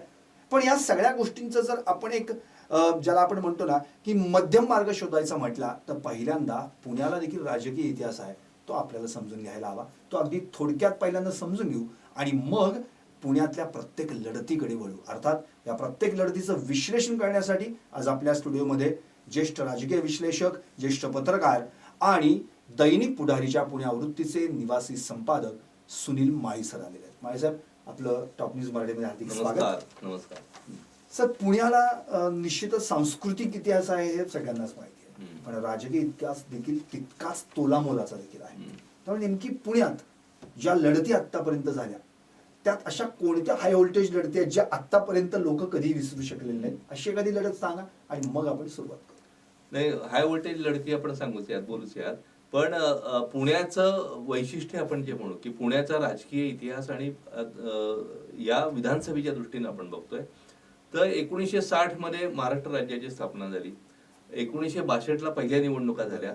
62 पासून आतापर्यंतच्या ज्या निवडणुका आहेत, या निवडणूक म्हणजे 2019 पर्यंतच्या निवडणुकांकडे जर आपण बघितलं तर आपल्या लक्षात असं येईल की सुरुवातीला काँग्रेस पक्ष हा 1962च्या निवडणुकीपासून हा सत्तेत होता. सुरुवातीला काँग्रेसचं बहुमत होतं आणि त्यावेळेला पुण्याची परिस्थिती काय होती तर ज्या वेळेला काँग्रेसचं बहुमत होतं, इतिहासात असे टप्पे आले की ज्या टप्प्यांमध्ये काँग्रेसला थोडी पिछेहाट घ्यावी लागली किंवा 95 मध्ये काँग्रेसचं सरकार गेलं पहिल्यांदी, असे काही टप्पे आले. या सगळ्या टप्प्यांवर एक गोष्ट लक्षात येते की ज्या वेळेला काँग्रेसला संपूर्ण बहुमत मिळालेलं आहे, या संपूर्ण बहुमत ज्या वेळेला मिळालं त्यावेळेला त्याचं रिफ्लेक्शन, त्याचं प्रतिबिंब पुण्यात पडलेलं आहे. पण पुणेकरांनी खुल्या दिलानं पूर्णपणे काँग्रेसकडे गेलेलं नाहीत. त्यांनी त्यांच्यामध्ये काही भाग हा विरोधकांचाही होता. म्हणजे आपण 62ची निवडणूक जर बघितली तर 62च्या निवडणुकीमध्ये 5 जागा होत्या पुण्यात. या 5 पैकी 4 जागी काँग्रेस आलं, 1 जागी काँग्रेस नाही आलं. 67च्या निवडणुकीकडे आलं तर 67 मध्ये सुद्धा आपल्याला लक्षात येईल की त्यावेळेस जनसंघ म्हणजे आता भारतीय जनता पक्षाचं त्यावेळेचं नाव जनसंघाचा एक सदस्य निवडून आला होता, एक आमदार निवडून आला होता. पण ज्या वेळेला विरोधकांची सरशी होण्याची वेळ आली 1978 म्हणजे आणीबाणी इंदिरा गांधींनी ज्यावेळेस लागू केली, आणीबाणी नंतर झालेल्या ज्या निवडणुका आहेत त्या निवडणुकांमध्ये पुण्यामध्ये 5 पैकी 4 जण जनता पक्षाचे निवडून आले. म्हणजे ज्यावेळेस विरोधकांना देण्याची वेळ येते त्यावेळेस पुणेकर खुल्या दिलाने देतात आणि ज्यावेळेस काँग्रेसला देण्याची पूर्णपणे काँग्रेसची सत्ता असते त्यावेळेस पूर्णपणे काँग्रेसकडे जात नाही. त्यांच्यातला जो काही भाग आहे तो विरोधी भाग, तो विचक्षण भाग, तो त्यांच्या दृष्टीनं टीकात्मक भाग किंवा त्यांच्या दृष्टीनं विचार करून करणारा जो भाग आहे तो पुणेकर दाखवून देतात. हे पुणेकरांचं वैशिष्ट्य आहे. 95च्या निवडणुकीने आपण बोलणारच आहोत, पण 95च्या निवडणुकीमध्ये सुद्धा पहिल्यांदा महाराष्ट्र राज्यामध्ये काँग्रेसेतर सरकार आलं. पहिल्यांदा भारतीय जनता पक्ष आणि शिवसेना आली. हे पहिल्यांदा आलं. त्यावेळेस सुद्धा पुणेकरांमध्ये म्हणजे पुणेकरांनी सर्वाधिक जागा या युतीला दिलेल्या आहेत.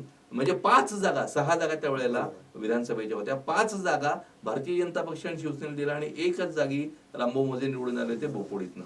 पण याचा अर्थ ज्या वेळेला विरोधकांची सरशी होते त्यावेळेला पुणेकर विरोधी मतांमध्ये जातात. काँग्रेसच्या सरशीमध्ये सुद्धा आपलं थोडंसं वेगळेपण दाखवून देतात. ह्या पुण्याचा आतापर्यंतचा इतिहास आहे. पूर्णपणे काँग्रेसच्या बाजूने पुणेकर उभे राहत नाहीत हे दिसतं. आणि तू जे सांगितलं हाय व्होल्टेज, तर हाय व्होल्टेज हे 95ची निवडणूक मला वाटते. 95च्या निवडणुकीमध्ये झालं काय, 95च्या निवडणुकीमध्ये कोणालाच अंदाज आला नव्हता.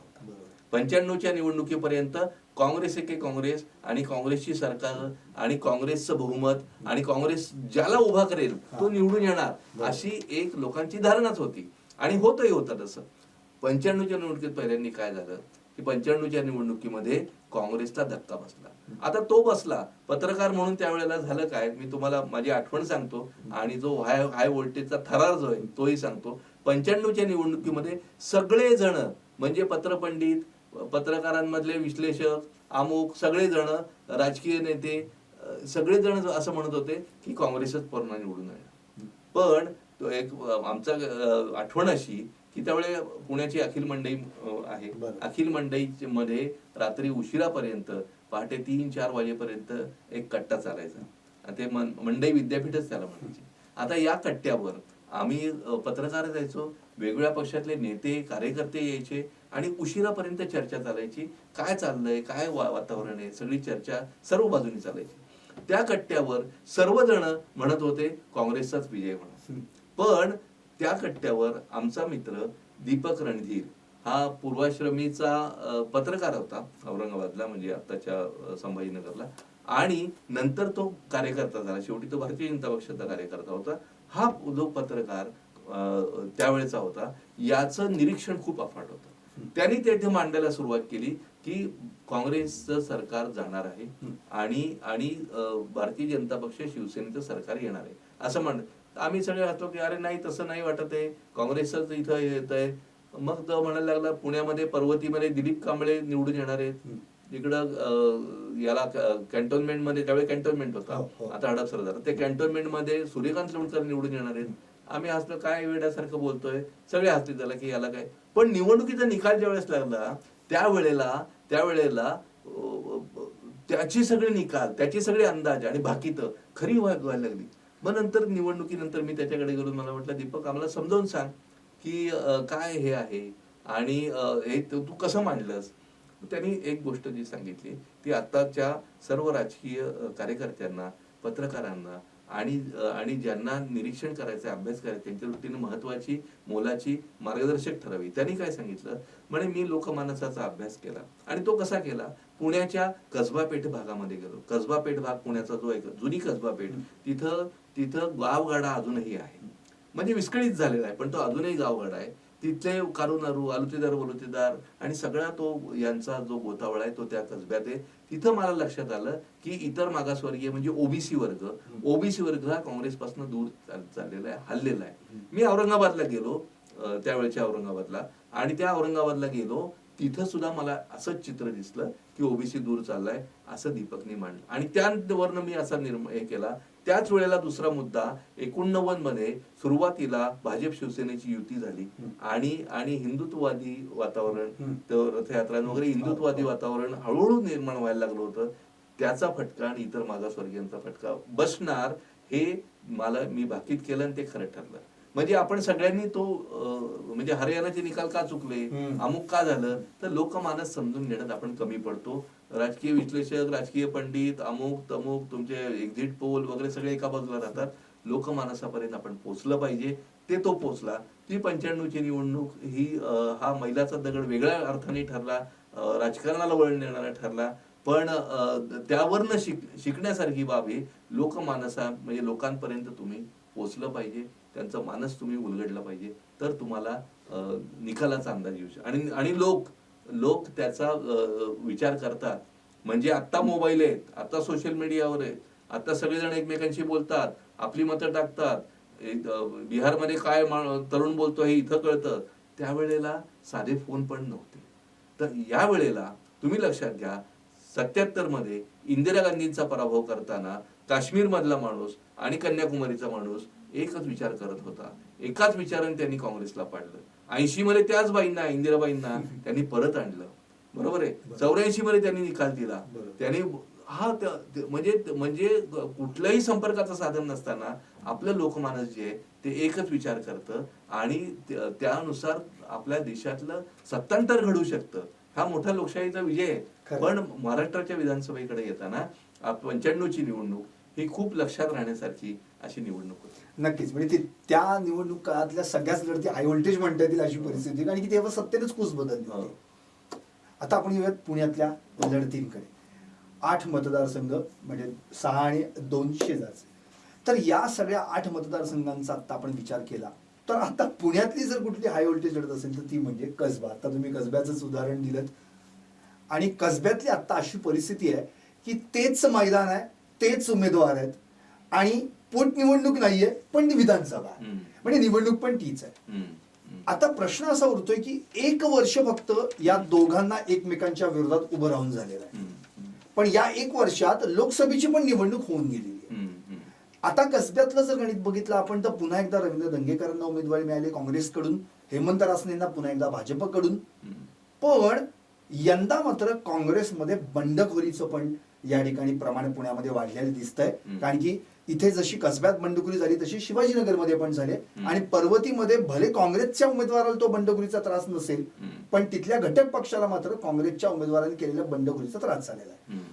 आता कसब्याचं उदाहरण पाहिलं तर रवींद्र धंगेकरांनाच उमेदवारी द्यायला लागेल याचा अर्थ काँग्रेसकडे दुसरा कोणीच उमेदवार नव्हता का? म्हणजे आमदार, खासदार, परत आमदारकी. आणि दुसरी गोष्ट, हेमंत रासनेंनाच का उभं करायचं तर ज्यांनी आम्हाला पाडले किंवा आमचा पराभव जो जिवारी लागलाय तो त्यांनाच विजयी करून पुन्हा एकदा सिद्ध करायचा आहे. ही अशी लढत तर लोकमानस या शब्दातनं नाही ना असं मला वाटतं. काय सांग? बरोबर. आपण रवींद्र धंगेकर आणि हेमंत रासने यांच्याकडे जाण्यापूर्वी कसबा विधानसभावर आपण आता बोलायला सुरुवात केली आहे. तर काय असतं, प्रत्येक मतदारसंघ जो आहे त्या मतदारसंघाची रचना, त्या मतदारसंघाची परंपरा, त्या मतदारसंघामधले मतदार, त्यांनी आतापर्यंत केलेलं मतदान, त्यांचा आतापर्यंत राहिलेला कल, हे लक्षात घ्यावं लागतं. तो भाग कोणता आहे, कोणते वर्ग तिथे राहतात, कोणते आर्थिक वर्ग, सामाजिक वर्ग तिथे राहतात, हे लक्षात घेऊन मग त्याचं गणित आपल्याला मांडावं लागतं आणि उमेदवारांकडे यावं. नुसत्या उमेदवारांकडे बोलून उपयोग नसतो. तर आपण कसब्याचं रचना बघू. कसबा हा सुरुवातीला पुण्यामधला शुक्रवार पेठ मतदारसंघ होता. सगळ्यात सुरुवातीला 1962 पासून शुक्रवार पेठ. आता शुक्रवार पेठ मतदारसंघ हा जो होता हा पूर्णपणे त्यावेळेच्या राष्ट्रीय स्वयंसेवक संघ, त्यावेळेच्या हिंदुत्ववादी विचारसरणीच्या मतदारांचा एक काय म्हणू आपण, एक गठ्ठा म्हणू किंवा एक प्राबल्य म्हणू, बहुमत म्हणून असा असलेला होता. सदाशिव नारायण शनिवार पेठा आपल्याला माहिती आहे. या पेठांमध्ये जिथं आपण आता आहोत या पेठांमध्ये या विचारसरणीची मतदार हे जास्त आहेत आणि त्यामुळं तो त्यावेळेचा शुक्रवार पेठ मतदारसंघ आपल्याला लक्षात येईल. मगाशीच मी सांगितलं 1967 मध्ये पहिल्यांदा जनसंघाची त्यावेळेची पणती तिथं लागली. जनसंघाचा विजय पहिल्यांदा 67 मध्ये झाला. म्हणजे पुणे जिल्ह्यात राज्यामध्ये ज्या वेळेला हा पक्ष बाल्यावस्थेत होता किंवा त्याचे आमदार निवडून येत नव्हते अधिक संख्येनं, त्यावेळेला पुण्यामध्ये शुक्रवार पेठ मतदारसंघ हा राष्ट्रीय स्वयंसेवक संघ, जनसंघ हिंदुत्ववादी विचारसरणीच्या मतदारांचा बालेकिल्ला म्हणून होता. तो आपल्या लक्षात घ्यायला पाहिजे. आता त्यामुळे झालं काय, त्यामुळे 67 पासून 67 मध्ये रामभाऊ माळगी 2दा निवडून आले. 67 पासून 2दा निवडून आले. त्यानंतर 78 मध्ये त्याचं नाव कसबा झालं. 78 नाव कसबा झालं, त्याचा थोडा विस्तार झाला. पण 78 मध्ये तो झाल्यानंतर 2 वेळा 78 आणि 80 अरविंद लेले डॉक्टर अरविंद लेले भारतीय जनता पक्ष आणि राष्ट्रीय स्वयंसेवक संघाचे ज्येष्ठ कार्यकर्ते, तर ते निवडून आले. 2 वेळा सलग निवडून आले. 90 मध्ये उल्हास काळोखे काँग्रेसशी येतनं निवडून आले होते. ते त्यावेळेच्या वेगळ्या परिस्थितीमुळे निवडून आले. पण 95 पासून 95, 99, 2004, 2009, 2014 गिरीश बापट सलग निवडून आले. 5 वेळा गिरीश बापट निवडून आले. 2014 पर्यंत निवडून आले. आता बारीकसा बदल, आपण मतदारसंघाची रचना बघत होतो, हा इतिहास बघूयात. 2009 पुन्हा या मतदारसंघाची पुनर्रचना 2009 म्हणजे आतापर्यंतचा कसबा पेठ 2009 पर्यंत जो होता, 67 पासून 78 पर्यंत, 78 मध्ये कसबा झाला. 78 पासून 2009 पर्यंतचा कसबा क्रीम बीजेपी होता. तो भाजपचा पूर्ण बालेकिल्ला होता. भाजपच्या परंपरागत मतदारांचा तो बालेकिल्ला आणि बहुमत प्राबल्य असणारा होता. त्यामुळे तिथे लेले उभे राहिले, बापट उभे राहिले, निवडून. 2009 मध्ये झालं काय, 2009 मध्ये त्या मतदारसंघामध्ये संघाची पुनर्रचना झाली आणि जो क्रीम भाजप होता, म्हणजे सदाशिवनारायण शनिवार आणि इकडचा कसब्याचा काही भाग असा असलेला 1.25 लाखाचा साधारण मतदारसंघ त्यावेळी होता. तो 1.25 लाखाचा मतदारसंघ आता 3 लाख झाला. म्हणजे त्याची जी कक्षा विस्तारली, ती कक्षा पुण्याच्या पूर्व भागामधल्या नानापेठ, इकडचा थोडा रास्तापेठ, भवानीपेठ असं करत पर्वती त्यावेळेच्या मतदारसंघातल्या अगदी काशेवाडीच्या अलीकडेपर्यंत, लोहियानगरच्या अलीकडेपर्यंत ती भिडली. या सगळ्या भागात गेली की जिथं पूर्वीचा भवानी मतदारसंघ होता, भवानीपेठ, जो काँग्रेसचा बालेकिल्ला होता, त्या बालेकिल्ल्यातला काही भाग याला जोडला गेला. आता ते नावं सोडून देऊ, पण लक्षात एवढं ठेवू की काँग्रेसला मानणारा भाग हा मूळ कसब्याला जोडला गेला. 3 लाखाचा झाला. हा मतदारसंघ समसमान झाला. म्हणजे काँग्रेसला मानणारे मतदार आणि भारतीय जनता पक्षाला मानणारे परंपरागत मतदार, परंपरागत म्हणतोय की हे समसमान झाले. त्यामुळे कसबा खुला झाला एका अर्थानं. एका पक्षाची मक्ती तर राहिला नाही, तरी पण गिरीश बापट तिथे निवडून आले. आपण म्हणतो 2009, 2014. याचं काय कारण? याचं कारण गिरीश बापट हे कारण आहे. गिरीश बापट हे व्यक्तिमत्व असं होतं की हे व्यक्तिमत्व हे सर्व पक्षांमध्ये, सर्व पक्षांच्या कार्यकर्त्यांपर्यंत, सर्व समाजांपर्यंत, मुस्लिम समाजांपर्यंत, सर्व समाजापर्यंत हे पोचलेलं होतं, तळागाळात गेलेलं होतं. मग तो भारतीय जनता पक्षाचे होते का कुठल्या पक्षाचे हा भाग नाही, त्यांचा व्यक्तिमत्वाचा जो भाग होता, तो भाग ज्यावेळेला लक्षात घेतो त्यावेळेला त्यांचं सर्वस्पर्शी, सर्वांमध्ये मिळून मिसळून जाणार. अगदी मंडईमधल्या आमच्या मोहम्मद काय ना त्या लिंबूवाला, त्या लिंबूवाल्या त्याच्याकडून, त्याचं नाव असं, त्या लिंबूवाल्याकडून ए चल रे पुढे काढ, त्याच्याकडनं टू व्हीलर फिरायचे. पण संपर्क जबरदस्त सगळीकडे होता. आणि त्यामुळं गिरीश बापटमुळं कसबा भारतीय जनता पक्षाकडं ही पुनर्रचना झाल्यानंतर सुद्धा 2009 नंतर 2014ला तो राहिला. बरोबर राहिला. त्यानंतर काय झालं, त्यानंतर त्या गिरीश बापट यांच्या राहिला. त्यानंतर पोटनिवडणूक आली. त्यानंतर नाही, पोटनिवडणूक त्यानंतर 2000 खासदार गेले. खासदार म्हणून निवडून गेल्यानंतर, बरोबर 2014ला खासदार म्हणून निवडून गेले. त्यानंतर कसबा मतदारसंघ भारतीय जनता पक्षाच्या अर्थाने खुला झाला. म्हणजे गिरीश बापटांचा तिथलं जे 5 निवडणुकांचं जे त्याचं वर्चस्व होतं, आता कोणाला द्यायचं? मुक्ता टिळक यांना उमेदवारी दिली. मुक्ता टिळक यांनी सुद्धा प्रचंड बहुमतांनी त्या निवडून आल्या कसब्यामध्ये भारतीय जनता पक्षाने. आणि ते त्याचं कारण काय होतं, म्हणजे कसबा खुला झाला असं आपण म्हणतो. काँग्रेसला मानणारे मतदार सुद्धा ते 2014 हे त्याचं कारण आहे. 2014 काय आहे तर मोदी लाटेनी चा प्रभाव जसा लोकसभेला पडला तसा विधानसभेला पडला. आणि आपण आता सर्व मतदारसंघांचं ज्यावेळी बोलणार आहोत, एकत्रित आढावा शेवटी गोशवारा तू प्रश्न विचारशील, तुझ्या परवानगीने आपण ज्यावेळी घेऊ त्यावेळेला या पूर्ण पुण्याचं त्या अर्थाने मी या 2 निवडणुकांचं विश्लेषण सांगेन. पण आता फक्त एका वाक्यात सांगून ठेवतो, 2014ला मोदी लाटेनं लोकसभा विधानसभा या दोन्ही निवडणुकांवर कुठल्याही पक्षाचे बालेकिल्ले, कुठल्याही पक्षाच्या मतपेढ्या, पॉकेट वोट्स हा सगळा धुवून काढला. आणि त्यांनी आणि मोदी लाटेनं पुण्यापुरतं आता आपण बोलतोय, आपण बाहेरचंही नंतर बघू, पण पुण्यापुरतं बोलतोय तर पुण्यामधलं हे सगळं धुवून काढलं. सगळ्या भागातनं लोकसभेला 3 लाखाच्या वरती 3.25 लाखापर्यंत गिरीश बापटांना मताधिक्य होतं. बघा आता की 3च्या वरचं मताधिक्य आहे गिरीश बापटांना सर्व मतदारसंघातल्या विधानसभेच्या. म्हणजे मुस्लिम भाग, सगळे अल्पसंख्याक भाग, बहुजन भाग, सगळ्या भागातनं त्यांना सर्व मतदारसंघ भरभरून मतं आणि भरभरून मताधिक्य मिळालं. विधानसभेला तेच पर्क्युलेट झालं, विधानसभेला तेच पाझरलं आणि 2014ला या निवडून आल्या. 2019ला मुक्ता टिळक निवडून आल्या. 2019ला मुक्ता टिळक निवडून झालं. त्यानंतर मुक्ताताईंचं दुर्दैवानं आजाराने निधन झालं आणि पोटनिवडणूक झाली 1.5 वर्षांपूर्वीची पोटनिवडणूक झाली. त्या निवडणुकीमध्ये काँग्रेसने, आता बघा, काँग्रेसनी रवींद्र धंगेकरांना उभं केलं. आता झालंय काय की परत एकदा थोडंसं त्या इतिहासाकडे एका मिनिटात जातो की जो आपल्याला विश्लेषण करायला की जे पुणे शहर 162 मध्ये 5 पैकी 4 जागा काँग्रेसच्या होत्या.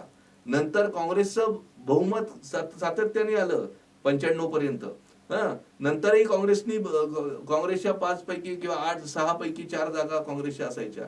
तो सगळे आकडे आपल्याकडे आहेत, ते आकडे काही सांगायला, पण काँग्रेसचं बहुमत पुण्यामध्ये, काँग्रेसच्या जास्त आमदार पुण्यामध्ये निवडून यायचे असं पहिल्यापासूनचा इतिहास. 62 मध्ये 5 पैकी 4 ते आपल्याला 2019ला आपण बघतो 5 पैकी 0 जागा होती, म्हणजे 4 ते 0. आणि जो जनसंघ 67 मध्ये 1 जागा होती तो 2014 मध्ये 8 जागा जनसंघाला म्हणजे भारतीय जनता पक्षाला मिळाल्या. हा बदल झाला, हा पक्षीय बदल झाला. याच्याकडे आपण शेवटी सगळ्यात जाणार आहोत. पण आपण कसब्याचं पाहतोय की ही पोटनिवडणूक आली आणि या पोटनिवडणुकीमध्ये ही सगळी पार्श्वभूमी लक्षात घेता शुक्रवार पेठ, कसबा पेठ ची बदलत गेलं स्वरूप याचं लक्षात घेता ही पोटनिवडणूक आलेली आहे. आणि या पोटनिवडणुकीमध्ये काँग्रेस अशा याच्याने उतरली आहे की आपला एकही आमदार पुण्यात आता उरलेला नाही. पुण्यातनं विधानसभेच्या दृष्टीनं काँग्रेसचं नाव पुसलं गेलेलं आहे. या वेळेला ती उतरली, त्यावेळेला काँग्रेस उतरली. ती काँग्रेसला आता लढायची जिद्द म्हणून काँग्रेस उतरली. पहिली मुद्दा. दुसरा मुद्दा, जसं गिरीश बापटचं सांगितलं, गिरीश बापट व्यक्तिमत्व, तसं दुसरं व्यक्तिमत्व रवींद्र धंगेकर हे सुद्धा वेगळं रसायन आहे. रवींद्र धंगेकर मुळात शिवसेना, मनसे आणि नंतर मनसे. त्यामुळं रवींद्र धंगेकरांना तो पूर्ण काँग्रेसी विचारसरणीचा काँग्रेस कार्यकर्ता, काँग्रेसचा असा नाही तर तो अन्य पक्षातून आलेला आहे. ज्याचे शिवसेनेचे त्याच्यावर संस्कार आहेत, मनसेचे संस्कार आहेत. आणि त्या नुसते संस्कार आहेत असं नाही, स्वतः त्याचं कार्यकर्त्यांचं जाळं त्याच्या बरोबर आहे कसब्यातलं. तो त्यातनं निवडून आलेला आहे. त्या महापालिकेवर निवडून आलेला आहे. वेगवेगळ्या प्रभागातनं निवडून, अगदी तेच सांगणार होतो, वेगवेगळ्या प्रभागातनं निवडून आलेला आहे. आणि त्यामुळं रवींद्र धंगेकर हे जे काही रसायन आहे त्या रसायनामध्ये त्या व्यक्तिमत्वाचा सुद्धा भाग मोठा आहे की त्याचा या सगळ्या कार्यकर्त्यांचं जबरदस्त जाळं त्याचं तिथल्या कसब्यामध्ये म्हणजे त्याच्या प्रभागांमध्ये असलेला जबरदस्त संपर्क, म्हणजे चालत, 2 व्हीलरवरनं सातत्याने भ्रमंती, सकाळपासून संपर्क सगळ्यांच्या याच्यामध्ये. त्यामुळे त्याचा स्वतःचा बालेकिल्ला झाला. पक्षाचा म्हणण्यापेक्षा स्वतःचा बालेकिल्ला होता. काँग्रेस जरा लांबच राहिली, पण रवींद्र धंगेकरांचा स्वतःचा बालेकिल्ला होता. शिवसेनेने मनापासूनच्या कार्यकर्त्यांनी, मनसेच्या कार्यकर्त्यांनी मनापासून आतून बाहेरून सगळी साथ त्यांना दिली. रवींद्र धंगेकरांनी अगदी अक्षरशः एकच उदाहरण सांगतो की आपल्या सराफी दुकानांमधले बंगाली कारागिरी जे आहेत त्या कारागिरांना सुद्धा मदत करणं. आता इथं मोठ्या 7-8 हजार संख्येने मतदारसंघात कारागिरी याच्या मदत करणं अगदी इतर मागासवर्गीयांपासून सगळ्यांना. त्यामुळे तो हा काम करणारा, संपर्कात असणारा, सर्वसामान्यांचं असा रवींद्र धंगेकर व्यक्तिमत्व हे तिथं उभं राहिलं. स्वतःची यंत्रणा, पक्षाची यंत्रणा त्यांनी काही वेळा बाजूलाही ठेवली. काही तक्रारी पण आल्या, पक्षाची यंत्रणेला काहीच माहित नाही, विचारत नाहीत, अशी पक्षाकडनं सुद्धा तक्रारी यायला लागल्या की आम्हाला काही विचारत नाही. ते सोडून द्या त्यांचा भाग.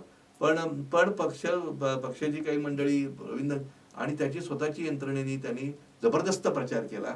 आणि त्या निवडणुकीमध्ये 1.5 वर्षापूर्वीच्या, आपण या निवडणुकीत येण्यापूर्वी ते का निवडून आले त्याचा एक आणि ते का आव्हान आहे आता रवींद्र धंगेकर त्या प्रश्नाकडे येतोय आपण. तर भारतीय जनता पक्षाची झालेल्या चुका, भारतीय जनता पक्षाने त्यांचा जो बालेख केला, अगदी उमेदवार चुकीचा निवडला असं मी काही म्हणणार नाही, कारण प्रत्येकाला निवडायचा अधिकार असतो आणि प्रत्येकाला लढायचा अधिकार असतो. हेमंत रासने काय म्हणजे त्यांच्या तुलनेत फार फिके होते वगैरे असातलाही काही भाग नाही. पण त्या निवडत असताना भारतीय जनता पक्षानं ब्राह्मण समाजाची नाराजी ओढवून घेतली. म्हणजे ब्राह्मणांना द्यायला पाहिजे का? अजिबात नाही. नाराजी ओढवून घेतली. ती नाराजी योग्य प्रकारे त्यांना दूर करता आली नाही. जरी त्यांना हेमंत रासनेंना द्यायचं जरी असतं तरी ती दूर करता आली नाही.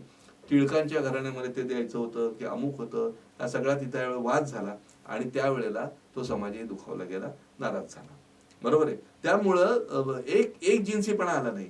त्यांनी अगदी प्रतिष्ठेची निवड करून मुख्यमंत्री, उपमुख्यमंत्री, वेगवेगळे मंत्री पुण्यात तळ ठोकले आणि त्यांनी वारे माप बोलायला सुरुवात केली. एकाने तर हु इज दंगेकर असं हे आठवतंय तुला? आणि निवडून आल्यानंतर दंगेकर हु इज दंगेकर असं वादग्रस्त विधान केलं आणि ते विधान यांना प्रचाराला उपयोगाला पडलं. हु इज दंगेकर ते आम्ही सांगतो उपयोगाला, म्हणजे प्रचाराच्या याच्यात भारतीय जनता पक्षाकडनं होऊन गेलं ते. म्हणजे पण ती चूक झाली ना, ते अशा प्रकारे बोलणं. आणि मला या निवडणुकीकडे येताना देवेंद्र फडणवीसांनी कालच्या सभेमध्ये ऍक्सिडेंटल आमदार कालच्या सभेमध्ये त्यांनी बोलताना की हे नाटक कार्यकर्ता म्हणजे दंगा जास्त आणि दंगा जास्त, काम कमी, नाटक जास्त, अशा प्रकारचे उद्गार मतदारांना कितपत आवडतात मला शंका आहे. खरंय. मतदारांना वैयक्तिक अशी टीका आवडत नाही, हे लक्षात घ्या. त्यामुळे ते बोलताना बोलून गेले असतील, तो त्यांचा भाग आहे. पण एक निरीक्षक म्हणून मला यावेळी मागच्या चुकांमधून भाजप शिकली आहे का नाही काय म्हणते? आता या निवडणुकीकडे म्हणजे या पार्श्वभूमीवर आणि या घडामोडींमुळे रवींद्र धंगेकर निवडून आले गेल्या वेळा निवडून आले. या सगळ्या घडामोडी निवडून त्यानंतर झालं काय, ती निवडणूक झाल्यानंतर आपण आता या 1.5 वर्षाचा हे बघू. म्हणजे या निवडणूक तर त्यानंतर भारतीय जनता पक्ष शिकलाय का नाही असा तुझा प्रश्न.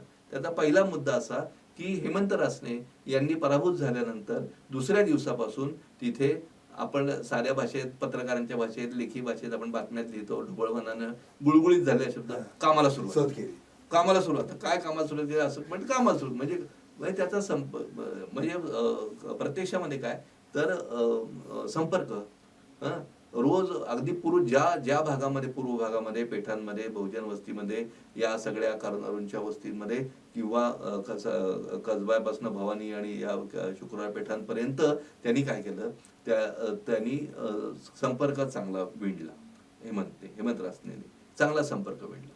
आता हा चांगला संपर्क हेमंतने जो विणला तर या संपर्कामध्ये आता या संपर्काचा त्याला परिणाम झाला. एकच उदाहरण सांगतो. कसब्यातला एक नागरिक मला भेटला होता, कसबा पेठेतला नागरिक मला भेटला. तर त्यांनी मला सांगितलं, अहो काय आमच्या वाड्यामध्ये संडासचा प्रश्न होता. म्हणजे गिरीश बापटनी माझं हेच केलं होतं. तर संडासचा आणि पायऱ्यांचं काय फरशांचा, संडास आणि फरशी, तर त्यांनी आमच्या वाड्यामध्ये फरशी टाकून दिली आत्ता गेल्या 1.5 वर्षात. तर त्या आमच्या आसपासच्या वाड्यांनी बघितलं आणि त्यांनी लाईन लावली, त्यांनी सगळी आमच्या इकडची कामं केली. त्यामुळे आमच्याकडच्या वाड्यातली लोक त्यांना चांगलं मानतात वगैरे. म्हणजे कसब्यात ज्या भागामध्ये दंगेकरांचा आधी होल्ड आहे त्या भागामध्ये त्यांनी म्हणजे आता हे उदाहरण दिलं तर आपला मुद्दा काय, त्यांनी त्यानंतर कामाला सुरुवात केली आपण जे म्हणतो त्याचं उदाहरण. तर ते त्यांनी केलेलं आहे. दुसरा भाग मला काय वाटतो आता की ही निवडणूक ही पोटनिवडणूक नाही. पोटनिवडणुकीमध्ये केलेलं हे वेगळं आहे आणि आत्ताच्या ही निवडणूक ही तशी सार्वत्रिक निवडणूक आहे. त्यावेळी मतदारांनी केलेला विचार आणि सार्वत्रिक निवडणुकीमध्ये केलेला विचार हा वेगळा असू शकतो. पोटनिवडणुकीमध्ये पुढच्या 1.5 वर्षासाठी आपल्याला आमदार निवडायचा आहे हा विचार असू शकतो. आणि आता आपल्याला केवळ आपला आमदार निवडायचा नाहीये, तर आता आपल्याला काय करायचंय, तर आता आपल्याला राज्यामध्ये सत्ता कोणाची आणायची हे ठरवायचं. त्यामुळं त्या परिस्थितीमध्ये आमदार कोण होणार म्हणजे राज्याचं सत्ता कोणाकडे जाणार हे ठरवायचं असल्यामुळं मतदार काय विचार करतील, मतदारांना सत्ता कोणाची आणायची हा विचार करून लोक मतदान करतील असं मला वाटतं. आणि त्यांना जर आघाडीची सत्ता आणायची असेल तर रवींद्र धंगेकरांना करतील, त्यांना जर युतीची आणायची असेल तर ते हेमंत रासने. एक छोटासा माईचा ब्रेक घेणार आणि ब्रेक नंतर आपण परत येणार. अर्थातच पुण्यातल्या लढतींकडे आणि नेमकं काय घडणार आहे यावर विश्लेषण करतायत ज्येष्ठ पत्रकार सुनील माईल्स. ब्रेक नंतर आपलं पुन्हा एकदा स्वागत. आणि अर्थातच आपण पाहतोय त्या पुण्यातल्या 7 लढती. आपण पहिल्या भागात पाहिली होती कसब्यातली लढत आणि आता 7 लढतींकडे आपण आपलं लक्ष केंद्रित केलंय. मला माहिती आहे की तुम्ही पुणे कॅन्टोन्मेंट विषयी उत्सुक आहात आणि आपण ब्रेकच्या आधी त्याच संदर्भामध्ये माई सरांकडून जाणून घेत होतो. माई सर, पुणे कॅन्टोन्मेंटचा जो मुद्दा आहे म्हणजे जसं तुम्ही मगाशी सांगितलं की मुळातच त्या ठिकाणी म्हणजे काँग्रेसचं जरी एक केडर असलं म्हणजे काँग्रेसचा जरी तो बालेकिल्ला असला तरी वेगवेगळ्या समाजाची माणसं तिथे राहतात आणि त्या ठिकाणी सुनील कांबळे वर्सेस रमेश बागवे ही लढत आता आपल्याला परत दुसऱ्यांदा बघायला मिळते. तर काय सांगता येईल याविषयीची आपण चर्चा करू. हे बघा, आता सुनील कांबळे आणि रमेश बागवे यांनी 2दा आमदारकी मिळवली. सुनील कांबळे 2दा निवडणूक लढलेले आणि आमदार झालेले. आता रमेश बागवेंनी अनेक वेळा निवडणूक लढवली इथे, पण 2दा त्यांना यश मिळालेलं आहे. आता हे 2 जण जे आहेत ते या कॅन्टोन्मेंट मतदारसंघामधले आहेत, मातंग समाजाचे आहेत. समाज आणि परिसरावर त्यांचं वर्चस्व आहे. सुनील कांबळे दिलीप कांबळेचे बंधू आहेत. दिलीप कांबळे 95 मध्ये निवडून आले, नंतर 2014 मध्ये दिलीप कांबळे निवडून आले आणि एकंदर कांबळे घराणं या मतदारसंघाशी परिचित आहे. या मतदारसंघामध्ये चांगला त्यांचं वजन असं आहे. त्यामुळे या दोघांमधली लढत जी आहे ती परत तुल्यबळ होणार आहे, परत चांगलीच लढत होणार आहे. आपण मागे मुद्दा जो ब्रेकवर जाण्याच्या पूर्वी जो बघितला होता की दोन्ही उमेदवारांना शेवटच्या टप्प्यामध्ये उमेदवारी मिळाली. त्यातला रमेश बागवे यांचा मुद्दा आपण म्हणत होतो. रमेश बागवे यांना झालं काय की रमेश बागवे हे समर्थक आहेत अशोक चव्हाण यांचे. अशोक चव्हाण माजी मुख्यमंत्री यांचे समर्थक. अशोक चव्हाण भारतीय जनता पक्षामध्ये गेल्यानंतर रमेश बागवे हे त्यांच्या मागोमाग जातील का, त्यांच्याच वाटेने जातील का अशी एक शक्यता चर्चा चालू झाली होती. आणि त्यानंतर रमेश बागवे ठामपणे काँग्रेसमध्ये राहिले आणि काँग्रेसमध्येच निवडणूक लढवली. सर, मग एक मुद्दा म्हणजे मला याच ठिकाणी तुम्हाला थांबवायचं. मग इथेच आपल्या रवींद्र धंगेकरांबद्दल पण बोलता येईल कारण की तेही अशोक चव्हाणांच्याच वेळी तो तसा प्रकार घडला होता. बरोबर, पण तो तेवढा नाही आहे. रवींद्र धंगेकरवर शिवसेना आणि मनसेचे संस्कार जास्त आहेत. पण याच्यामध्ये आपण बागवेंविषयी बोलताना, काँग्रेसविषयी बोलताना त्यावेळेला झालं काय की काँग्रेसने अविनाश साळवे यांना पक्षामध्ये आणलं. शिवसेनेतनं आणि अविनाश साळवेंना पक्षामध्ये आणलं. अविनाश साळवे हे आहेत नवबौद्ध समाजाचे आणि नवबौद्ध समाज या मतदारसंघामध्ये मातंगांप्रमाणेच लक्षणीय आहे. आणि त्यावेळेस चर्चा अशी चालू झाली, मग आता साळवेंना उमेदवारी देणार का अशी चर्चा चालू झाली. पण पक्षाने शेवटी ठामपणाने रमेश बागवे यांच्यात मागे उभं राहायचं ठरवलं आणि रमेश बागवे आता उत्तम प्रकारे निवडणूक लढत आहेत आणि सुनील कांबळे पण लढत आहेत. दोघांचाही उत्तम संपर्क मतदारसंघाशी आहे. आणि आता तर सुनील कांबळेंचा तर दावा असा आहे की जो मुस्लिम समाज जो आहे त्यातल्या 30% मुस्लिम समाज वैयक्तिक ओळखीमुळे माझ्याकडे येईल असा कांबळेंचा पण दावा आहे. आता नेमकं काय होतं हे आपल्याला बघायचंय, काय कोण कसं होतं.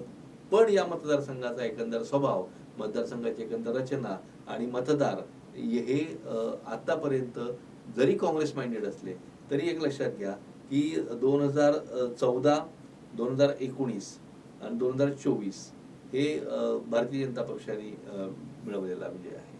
2014ला काय झालं, 2014ला मोदींचा प्रभाव, मोदींची लाट आणि त्या लाटेचाच परिणती ही दिलीप कांबळे निवडून येण्यामध्ये झाली. आणि मग या मतदारसंघामध्ये भारतीय जनता पक्षानं पुन्हा एकदा विधानसभेच्या दृष्टीनं वर्चस्व स्थापन केलं. त्यामुळं आता हा मोदींचा प्रभाव जो आहे, मोदी लाट जी आहे, मोदींचा सर्व समाजांवर असलेला जो प्रभाव आहे हा प्रभाव विरतोय का, हा कमी झालाय का, हे या निवडणुकीतनं कळणार आहे. नक्कीच. अर्थात पुढचा मतदारसंघ आता आपण घेऊयात पुणे कॅन्टोन्मेंट नंतर आपण जाऊया वडगाव शेरीकडे. वडगाव शेरीची पुनर्रचना झाल्यानंतर हा मतदारसंघ जो अस्तित्वात आला तर आपण 2014 आणि 2019च्या जर आता आपण 2 अगदी रिसेंटली लढती बघितल्या तर दोन्ही लढती एकमेकांविरोधात झालेल्या आहेत. त्या म्हणजे सुनील टिंगरे आणि जगदीश मुळी. बरोबर. 2014ला जगदीश मुळी जिंकून आले तेव्हा सुनील टिंगरे शिवसेनेत होते. त्यांचा पराभव झाला. 2019ला उलट झालं, सुनील टिंगरे जिंकून आले पण ते राष्ट्रवादीत गेले होते आणि जगदीश मुळीक यांचा पराभव झाला. आता त्यानंतर एक आणखी अशी घटना घडली की अर्थातच तिकडे शिवसेना पण फुटली आणि राष्ट्रवादी पण फुटली. आता या मतदारसंघात जगदीश मुळीक देखील इच्छुक होते, सुनील टिंगरे देखील इच्छुक होते. अर्थात सुनील टिंगरे आणि पोरशे प्रकरण हा सगळा प्रकार मध्ये घडला होता. त्यावेळी सुनील टिंगरेंना आता मतदार म्हणजे या ठिकाणी मिळणार का त्यांना परत उमेदवारी असा प्रश्न होता आणि कदाचित ही म्हणजे हा मतदारसंघच रिप्लेस होतोय की काय म्हणजे भाजप आणि राष्ट्रवादीमध्ये अशी देखील चर्चामध्ये पाहायला मिळाली. पण पुन्हा एकदा अजितदादांनी सुनील टिंगरेंवर विश्वास दाखवला आणि त्यांना त्या ठिकाणी उमेदवारी मिळाली. अर्थात भाजपनं पुन्हा एकदा बंडखोरी रोखण्यात यशस्वी झाली आणि जगदीश मुळीकांनी अर्थातच आघाडीचा धर्म आपला महायुतीचा धर्म पाळण्यासाठी सुनील टिंगरेंसोबत ते राहिले. पण तिकडे जर आपण विरोधात बघितलं तर बापूसाहेब पठारे म्हणजे जे ऑलरेडी एकदा आमदार राहिलेले आहेत अर्थात राष्ट्रवादीकडूनच पण नंतर मग ते काही काळ भाजप परत राष्ट्रवादी शरद पवार गट. पण आता बापूसाहेब पठारे हे थेट निवडणूक रिंगणात शरद पवार गटाकडून आहेत. त्यामुळे ही जी लढत आहे सुनील टिंगरे वर्सेस बापूसाहेब पठारे, बापूसाहेब पठारे अनुभवी व्यक्तिमत्व आहे. सुनील टिंगरेंनी देखील गेल्या 5 वर्षांमध्ये त्यांच्या मतदारसंघात चांगलं काम केलेलं आहे. काय आता वडगाव शेरी हा मतदारसंघ या सगळ्या 8 मतदारसंघांमध्ये पुण्यातल्या हा वेगळा मतदारसंघ आहे. कसा वेगळा आहे? यावेळीची लढत वेगळी आहे. यावेळीची लढत जी आहे ती राष्ट्रवादी काँग्रेस शरद पवार आणि राष्ट्रवादी काँग्रेस अजित पवार यांच्या विरोधातली काका पुतण्यांमधली लढत पुण्यातली एकमेव काका पुतण्यांची लढत ही या मतदारसंघात. या मतदारसंघात सुनील टिंगरे विरोधात बापूसाहेब पठारे हे आहेत. पण पडद्यामागे किंवा खरी लढाई ही शरद पवार विरोधात अजित पवार अशी आहे. त्यामुळं या दोघांची ताकद या मतदारसंघामध्ये आणि हा परत वडगाव शेरी हा ग्रामीण भाग मोठ्या प्रमाणात असणारा मतदारसंघ आहे आणि त्यामुळं राष्ट्रवादी काँग्रेसला मानणारा आणि राष्ट्रवादी काँग्रेसचं जे शरद पवार गट असो किंवा पक्ष असो किंवा अजित पवारांचा पक्ष असो, राष्ट्रवादी काँग्रेसचं जे प्राबल्य आहे हे मुख्य शहरापेक्षा शहराच्या मध्यभागापेक्षा हे उपनगरांमध्ये जास्त आपल्याला दिसून येतं आणि त्यामुळे उपनगरामध्ये या दोन्ही पक्षांची ताकद पणाला लागणार आहे. आणि त्यामध्ये अजित पवारांनी पुन्हा एकदा सुनील टिंगरे आपले विद्यमान आमदार की ज्यांनी पक्ष फुटीनंतर अजित पवारांचंच नेतृत्व मान्य केलं, त्यांच्यावर त्यांनी विश्वास दाखवलाय. त्यांना उमेदवारी दिलेली आहे. त्यांना एबी फॉर्म आधी देऊन टाकला होता उमेदवारी जाहीर व्हायच्या आधीच तो एबी फॉर्म दिला होता. इतकी त्यांच्यावर विश्वास आहे. दुसरीकडे शरद पवारांनी ची खेळी त्यांनी काय केली, शरद पवारांनी बापूसाहेब पठारेंना पक्षात घेतलं. बापूसाहेब पठारेंना पक्षात घेतलं, जे भाजपमध्ये होते त्यांना पक्षात घेतलं आणि बापूसाहेब पठारेंना उमेदवारी देऊन टाकली. बापूसाहेब पठारे हे या मतदारसंघातून निवडून आलेले आहेत, आमदार झालेले आहेत आणि मतदारसंघाची परिचय आहे. दुसरा एक त्यांचा जो मुद्दा बापूसाहेब पठारेंचा सांगता येईल, दोन्ही उमेदवारांविषयी बोलू आपण, की बापूसाहेब पठारेंचे चिरंजीव सुरेंद्र पठारे हा सुद्धा याच्यात एक घटक आहे. की या मतदारसंघाची रचना बघा तुम्ही, वडगाव शेरीमध्ये आपल्याला पुण्यामध्ये IT पार्क आपण जे म्हणतो ते हिंजवडी असं आपण म्हणतो, हिंजवडीला IT पार्क आहे, पण तितकाच मोठा IT पार्क, तितकेच कर्मचारी म्हणजे आकाराने तितका मोठा नाहीये पण कर्मचारी साधारण तेवढेच असलेला इऑन सारखा भाग आहे, या खराडी सारखा भाग आहे, विमाननगर सारखा भाग आहे, थोडासा तुमच्या काय लोहगावच्या अलीकडे म्हणजे आपला येरोड्यासारखा भाग आहे. या सगळ्या भागांमध्ये असलेले जे IT पार्क्स आहेत, ITच्या कंपन्या आहेत, या मोठ्या प्रमाणावर आहेत. या मतदारसंघातला 30% मतदार इथला म्हणजे या IT पार्क मध्ये काम करणारा 30% मतदार इथं राहतो. म्हणजे जवळपास 4-4.5 लाख लोक तिथं काम करतात. त्यापैकी 30% जण याच मतदारसंघात राहतात आणि ते यातले मतदार आहेत. आता हा मतदार जो आहे ना, ITचा मतदार, IT मध्ये काम करणारा तो इंजिनियर असेल, अभियंता असेल आणि इतर कुशल कर्मचारी असेल, हा जो आहे हा उच्च शिक्षित आहे. याला गावकी भावकी, याला स्थानिक राजकारणाचा गंध नाही, काही देणं घेणं नाही. यापैकी अनेक मतदारांना निवडणुकीशी पण देणं घेणं नसतं. ते निवडणुकीच्या दिवशी सुट्टी मारून फिरायला जातात, ट्रिपला जातात, असे पण मतदार आहेत. त्यामुळे या मतदारांना आकर्षित करून घेण्यासाठी सुरेंद्र पठारे हे पुढे आले. सुरेंद्र पठारे तरुण आहेत, सुरेंद्र पठारे स्वतः इंजिनियर आहेत, म्हणजे जुन्या पिढीचे प्रतिनिधी असे बापूसाहेब पठारे आणि त्यांचा मुलगा त्यांचे चिरंजीव सुरेंद्र पठारे नवीन पिढीचे प्रतिनिधी आहेत आणि या सर्व लोकांशी इंग्लिशमध्ये बोलू शकणारे करू शकणारे असे आहेत. त्यांनी एक मध्ये पुणे कॉन्क्लेव्ह ठेवलं होतं, त्यात संपादकांना बोलवलं होतं त्याला म्हणजे त्यावर तिथं बोलण्यासाठी मीही गेलो होतो. पण एकंदर जे बघितलं हा सगळा जो क्राऊड आहे, हे सगळे जे मतदार आहेत या मतदारांशी संपर्क साधण्यामध्ये सुरेंद्र पठारे यशस्वी ठरतात. त्यामुळं तेही तेवढेच भक्कम उमेदवार आहेत. म्हणजे हे सांगायचं कारण आत्ताची बापूसाहेब पठारे यांचा मधल्या 10 वर्षामध्ये जरी राजकीय सक्रियते नसले, म्हणजे जर मुकाट्यांच्या बाबतीत जसं आपण म्हटलं, तरी पण सुरेंद्र पठारेंच्या रूपाने त्यांचा संपर्क सगळ्या याच्याशी आहे. बापूसाहेब पठारेंची जुनी या सगळ्या भागामध्ये ओळख आहे. त्यामुळे ते एक ताकदवर आव्हान विद्यमान आमदार सुनील टिंगरे यांना आहे. सुनील टिंगरे यांची जमेची बाजू काय, तर सुनील टिंगरे हे विद्यमान आमदार आहेत, त्यांच्याकडे भरभक्कम राष्ट्रवादी काँग्रेसचा पाठिंबा आहे आणि विद्यमान असल्यामुळं या सगळ्या भागांमधला संपर्क त्यांचा आहे आणि त्यामुळे ही लढत तुल्यबळ होणार आहे. या दोघांमधली लढत तुल्यबळ होणार आहे. नक्कीच. एकंदरीतच आत्ताचं जे गणित आपण पाहिलं ते होतं वडगाव शिरीच, आणि आता पुढचा मतदारसंघ आहे. एक मुद्दा सांगायचा राहिला की सुनील टिंगरे गेल्या निवडणुकीमध्ये 4975 मतांनीच्या लीडमध्ये, म्हणजे ती पण अगदी घासून टक्कर झाली. अशा पद्धतीने त्यांनी केलं. लोकसभेला मोहोळांना 14,985चा लीड मिळाला होता आणि या सगळ्यामध्ये उल्लेख तू याचा जगदीश मुळीकांचा केला की जगदीश मुळीक नाराज होते. जगदीश मुळीकांनी सुद्धा आता उमेदवारी मिळवण्यासाठी खूप मेहनत घेतली, खूप त्यांनी पणाला लावली, अनेक कार्यक्रम केले, पक्ष पातळीवर प्रयत्न केले, पण मतदारसंघ हा अजित पवारांकडे गेल्यामुळे ते नाराज झाले. खरं तर लोकसभेला सुद्धा जगदीश मुळीक इच्छुक होतेच. मुरलीधर मोहोळ आणि जगदीश मुळीक यांच्यापैकी कोणाला मिळणारा प्रश्न होता, पण आज त्यांनी आपल्याच मतदारसंघातून मोहोळांना चांगल्या पद्धतीने लीड पण त्यांनी दिलेलं आहे. म्हणजे मुळात पक्षनिष्ठ, पक्षाची जी काही ध्येय धोरण आहेत त्याला बांधील जगदीश मुळीक राहिले लोकसभेला सुद्धा आणि आता विधानसभेला सुद्धा. हे त्यांचं वैशिष्ट्य म्हणता येईल. अर्थात ते शहराध्यक्ष देखील राहिले होते. आता आपण जाऊयात अर्थात हडपसर. हडपसर मतदारसंघाचं एक वैशिष्ट्य आहे खरं म्हणजे इथे आमदारही दरवेळी बदलतो आणि पक्षही बदलतो. म्हणजे जर आपण 2009 पुनर्रचनेपासून जर आपण ह्या मतदारसंघाचं बघितलं तर 2009ला महादेव बाबर शिवसेनेचे आमदार झाले, 2014ला भाजपचे योगेश टिळेकर आमदार झाले, 2019ला राष्ट्रवादीचे चेतन तुपे आमदार झाले. आणि विशेष आहे, जो मागच्या वेळी आमदार झाला त्याला पराभूत करून पुढचा आमदार येतो आणि त्या आमदाराला परत पराभूत करून त्याच्या पुढचा आमदार निवडून येतो. आता मात्र योगेश टिळेकर या निवडणूक रिंगणातूनच बाहेर पडलेले आहेत.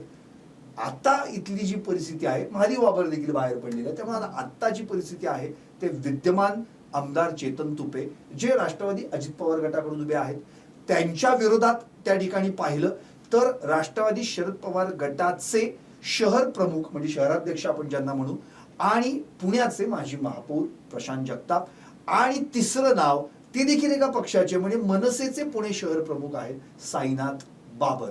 त्यामुळे ही तिरंगी लढत आपल्याला या ठिकाणी पाहायला मिळते. म्हणजे मनसेनं आपला जो चौथा उमेदवार उभा केलेला आहे तो थेट भाजप विरोधात नाहीये पण महायुती विरोधात आहे असं इथलं चित्र आहे.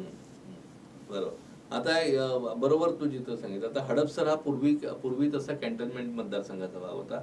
हडपसर नव्यानं आपण आता इतर मतदारसंघ ते परत रिपीट करत नाही, पण त्या पद्धतीने हडपसर नवीन मतदारसंघ झाला. आता याच्यामध्ये ही तिरंगी चौरंगी लढत सुद्धा म्हणता येईल, कारण गंगाधर बधे हे सुद्धा शिवसेनेचे बंडखोर आहेत आणि महादेव बाबर बाहेर पडले असं म्हणतो. महादेव बाबरांनी पूर्ण ताकद बधेंच्या मागे लावलेली आहे. म्हणजे महादेव बाबरांनी अगदी उघडपणे पत्रकार परिषद घेऊन समर्थन म्हणजे तर आघाडी करायचं पण चाललं होतं त्यांचं. म्हणजे ह्या सगळ्या गोष्टी आहेत. त्यामुळं या लढतीमध्ये एक चुरस आहे आणि चुरस अशी निर्माण झालेली आहे. लक्षात घ्या, आता चेतन तुपे हे राष्ट्रवादी काँग्रेस शरद पवार गटाचे आहेत, अजित पवार गटाचे आणि हडपसर भागामध्ये त्यांचं परिचय. आता त्यांचे वडील जे होते विठ्ठल तुपे हे 3 वेळा आमदार झालेले, खासदार झालेले, पुण्याचे खासदार झाले. सुरेश कलमाडींचा पराभव केलेला त्यांनी 97 मध्ये पराभव केलेले वडील. आणि आता चेतन तुपे. तर चेतन तुपे या सगळ्या घराण्याची पार्श्वभूमी, हडपसर भागातलं प्राबल्य, गेल्या 5 वर्षात केलेलं त्यांचं काम, त्यांचा संपर्क आणि आता निवडणुकीच्या रिंगणात हडपसर परिसरातनं असलेले ते एकमेव उमेदवार. आता तुम्ही जर बघाल याही मतदारसंघाची रचना जर बघाल तर आपल्या असं लक्षात येईल कोंढवा, वानवडी, हडपसर असा तो सगळा मतदारसंघ आहे. अगदी म्हणजे तुमच्या लेखातच परवा हा उल्लेख पण तुम्ही केला होता की एक उमेदवार हडपसरचा, एक उमेदवार कोंढव्याचा, एक उमेदवार वानवडीचा आहे, अशी विभागणी दिसते. बरोबर, अशी विभागणी असल्यामुळं आता बघा वानवडी आणि कोंढवा त्या अर्थाने जवळ आहे आणि हडपसर हा त्या मानाने वेग. त्यामुळे प्रत्येक भागातला स्थानिक उमेदवार, प्रत्येक भागाला असं वाटतं आपला स्थानिक उमेदवार, तर हा स्थानिक उमेदवार जो आहे तो हडपसरकरांना हडपसरमध्ये एकमेव उमेदवार आहे. वानवडी आणि कोंढव्यामध्ये त्या अर्थाने 2 उमेदवार आहेत, खरं 3 उमेदवार आहेत. म्हणजे बधे पण आहेत, बधे आहेत, साईनाथ बाबर आहेत आणि प्रशांत जगताप वानवडीचे आहेत. तर अशी ती विभागणी आहे. त्यामुळं मनसेने पुन्हा इथं उमेदवार हा कोंढव्याचा दिलेला आहे आणि मुस्लिम समाजाचं जे आहे तो मुस्लिम समाज हा सुद्धा इथं महत्वाचा घटक आहे.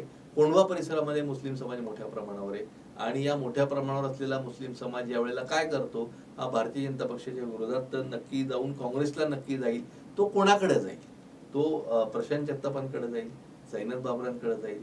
काही मतदार साईनाथ बाबर खेचून घेतील, काही मतदार प्रशांत जगताप खेचून घेतील. पण मुस्लिम मतदारांमध्ये जर फूट झाली किंवा विभागणी झाली तर तो फायदा चेतन तुपेंना मिळू शकतो आणि ती त्या पद्धतीची काय रचना आपल्याला या मतदारसंघामध्ये बघायला मिळते. आपण जर गेल्या वेळी बघितलं तर चेतन तुपे गेल्या वेळेस 2820 मतांनीच फक्त निवडून आले होते, कमी मताधिक्याने काठाला पास झाले होते. अमोल कोल्हे हे लोकसभेचे उमेदवार जे आहेत, कारण की तो शिरूर मतदारसंघाचा भाग. शरद पवार यांच्या पक्षाचे अमोल कोल्हे हे 13,300 मतांनी त्याचा लीड त्यांना या हडपसरमध्ये मिळालेला होता. म्हणजे मग तो लोकसभेचा लीड हा शरद पवारांकडे गेलेला आहे, बरोबर आहे. आणि विधानसभेला मात्र चेतन तुपे उभे आहेत. हे सगळं संमिश्र वातावरण आहे. शरद पवारांना पुन्हा एकदा मी तो मुद्दा मांडतो, शरद पवारांना मानणारा जो वर्ग आहे हा वर्ग याही मतदारसंघात मोठ्या प्रमाणावर आहे. शरद पवार अनेक वेगवेगळ्या ज्या राजकीय खेळी करतात तशी याही मतदारसंघामध्ये त्यांनी खेळी केली. दिलीप तुपेंचंही आता उदाहरण आपण घेतलं की तेही पक्षात त्यांनी आणलेलं आहे. तर अशा वेगवेगळ्या फोर्सेस चाललेले आहेत, ओढाओढी चालली आहे की कोणाकडे काय होईल. तर इथं सुद्धा त्या अर्थाने शरद पवार आणि अजित पवार यांची ही लढत आहे आणि त्या दोघांमध्ये कोण विजयी होत आहे आपल्याला बघायचं आहे. पण विभागवार जर म्हणाल तर चेतन तुपेंकडे त्या भागातला एकसंध मतदार आपल्याला दिसतो आहे. नक्कीच. आणि आता शेवटचा मतदारसंघ तो म्हणजे शिवाजीनगर म्हणजे पुण्याचं अगदी केंद्रबिंदू आपण म्हणूयात की ज्या शिवाजीनगर मधून अर्थात आता गेले 2 टर्म पाहिलं तर तो भाजपचा बालेकिल्ला आहे. म्हणजे 2014ला देखील 2019 म्हणजे विजय काळे असतील आणि आता सिद्धार्थ शिरोळे 2019ला. यावेळी काँग्रेसनं पुन्हा एकदा आपला उमेदवार रिपीट केला, दत्ता बहिरट, जे मागच्या वेळी देखील सिद्धार्थ शिरोळे यांच्यावर उभे राहिले होते. पण इथे मात्र बंडखोरीचं ग्रहण काँग्रेसला परत एकदा लागल्याचं दिसतंय. कारण की त्या ठिकाणी खडकी कॅन्टोन्मेंटचे माजी सदस्य मनीष आनंद यांनी देखील आपली उमेदवारी दाखल केली. त्यामुळे इथलं राजकारण काय असू शकतं, इथली निवडणूक कशी होऊ शकते? एकच मिनिट ब्रेक. हो चालेल, ब्रेक घेऊ एक मिनिट. ओके ठीक आहे. नो थोडीशी की 78 पासून शिवाजीनगर हा भाजपकडे गेलेला आहे. 95 भाजप, 95ला सेनेला. ते थांबायचं थांबव. नाही काही प्रॉब्लेम नाही. मी हाच प्रश्नच परत घेणार आहे, तेव्हा प्रश्नच मिळाला आहे की नाही. शिवाजीनगर परत घेऊ आपण. आपल्या मगाच्या याच्यात हा पहिल्यांदा असं होतं. पहिल्यांदा नाही, तुमच्या डोक्यात काहीतरी वेगळं असेल. मला नाही थोडस हे मांडायचं. शिवाजीनगर हा मला मांडायचा काय होता, म्हणजे इथं विनायक निर्माणांचं पण नाही शिवाजीनगर हा 62 पासून शिवाजीनगर आहे. हो प्रश्न 62 पासून आहे. 62 पासून शिवाजीनगर आहे. 62 पर्यंत म्हणजे आपली संयुक्त महाराष्ट्राच्या निर्मितीनंतरची पहिली निवडणूक जर म्हटली तर तिथपासून आहे. 62 म्हणजे 62 वर्षांपासून आहे असं म्हणताय. बघा ना 62 वर्ष होत आहेत. बरोबर. 62 पासून 62, 67, 72 पर्यंत 78 पर्यंत तो काँग्रेसकडे गेलेला आहे आणि 78 नंतर म्हणजे 80 पासून तो काय युतीकडे आला असं म्हणून. हा. 80, शिवसेना आहे म्हणजे निमणांमुळे 85, 90. निमणांनी काँग्रेसमध्ये येऊन पण मारला ना तो चल, मतदारसंघ. करतात. है ना निमणांनी काँग्रेसमध्ये येऊन पण मारला तो हो, मतदारसंघ. हो. मी तो पुणे कॅन्टोन्मेंटचा मुद्दा आहे तो संपतो आणि तिथून परत ओपन करतो. तर एकंदरीत हे पुणे कॅन्टोन्मेंटचं गणित नेमकं कसं असेल हे माळी सरांनी मांडलं आणि आता आपला शेवटचा सॉरी पुणे कॅन्टोन्मेंट होता आपला हडपसर होता शेवट. तर एकंदरीत हडपसरची गणितं कशी असतील हे आता माळी सरांनी स्पष्ट केलेलं आहे. आता आपण उरलाय तो शेवटचा मतदारसंघ त्याकडे वळूया तो म्हणजे शिवाजीनगर. या शिवाजीनगरमध्ये नेमकं काय होणार. अर्थातच शिवाजीनगरमध्ये आता पाहिलं तर सिद्धार्थ शिरोळे यांनाच पुन्हा एकदा भाजपनं रिपीट केलेलं आहे. त्यांच्या विरोधात 2019ला जे पराभूत झाले होते काँग्रेसचे उमेदवार दत्ता भैरट यांनाच काँग्रेसनं पुन्हा एकदा संधी दिलेली आहे आणि इथे मात्र काँग्रेसला पुन्हा एकदा बंडखोरीचं ग्रहण लागल्याचं दिसतंय. कारण या ठिकाणी काँग्रेसचेच मनीष आनंद जे खडकी कॅन्टोन्मेंटचे सदस्य देखील राहिले आहेत त्यांनी अपक्ष म्हणून उमेदवारी अर्ज दाखल केला. माहिती सर शिवाजीनगरचं नेमकं गणित काय असेल आणि आपण एक हार्ट ऑफ द सिटी आपण शिवाजीनगर म्हणतो तर नेमकं इथली परिस्थिती काय आहे. हा काँग्रेसकडे कधी होता भाजपकडे कसा आला. आता आपण बाकी मतदारसंघ बघत असताना असं बघितलं काही मतदारसंघ 78 मध्ये असे होत आले काही 2009 मध्ये नवीन असे आले. म्हणजे पुण्याला सुरुवातीला जे 4-5 मतदारसंघ 5 मतदारसंघाचे 6 मतदारसंघ 6 मतदारसंघाचे 2009ला 8 मतदारसंघ असे वाढत गेले.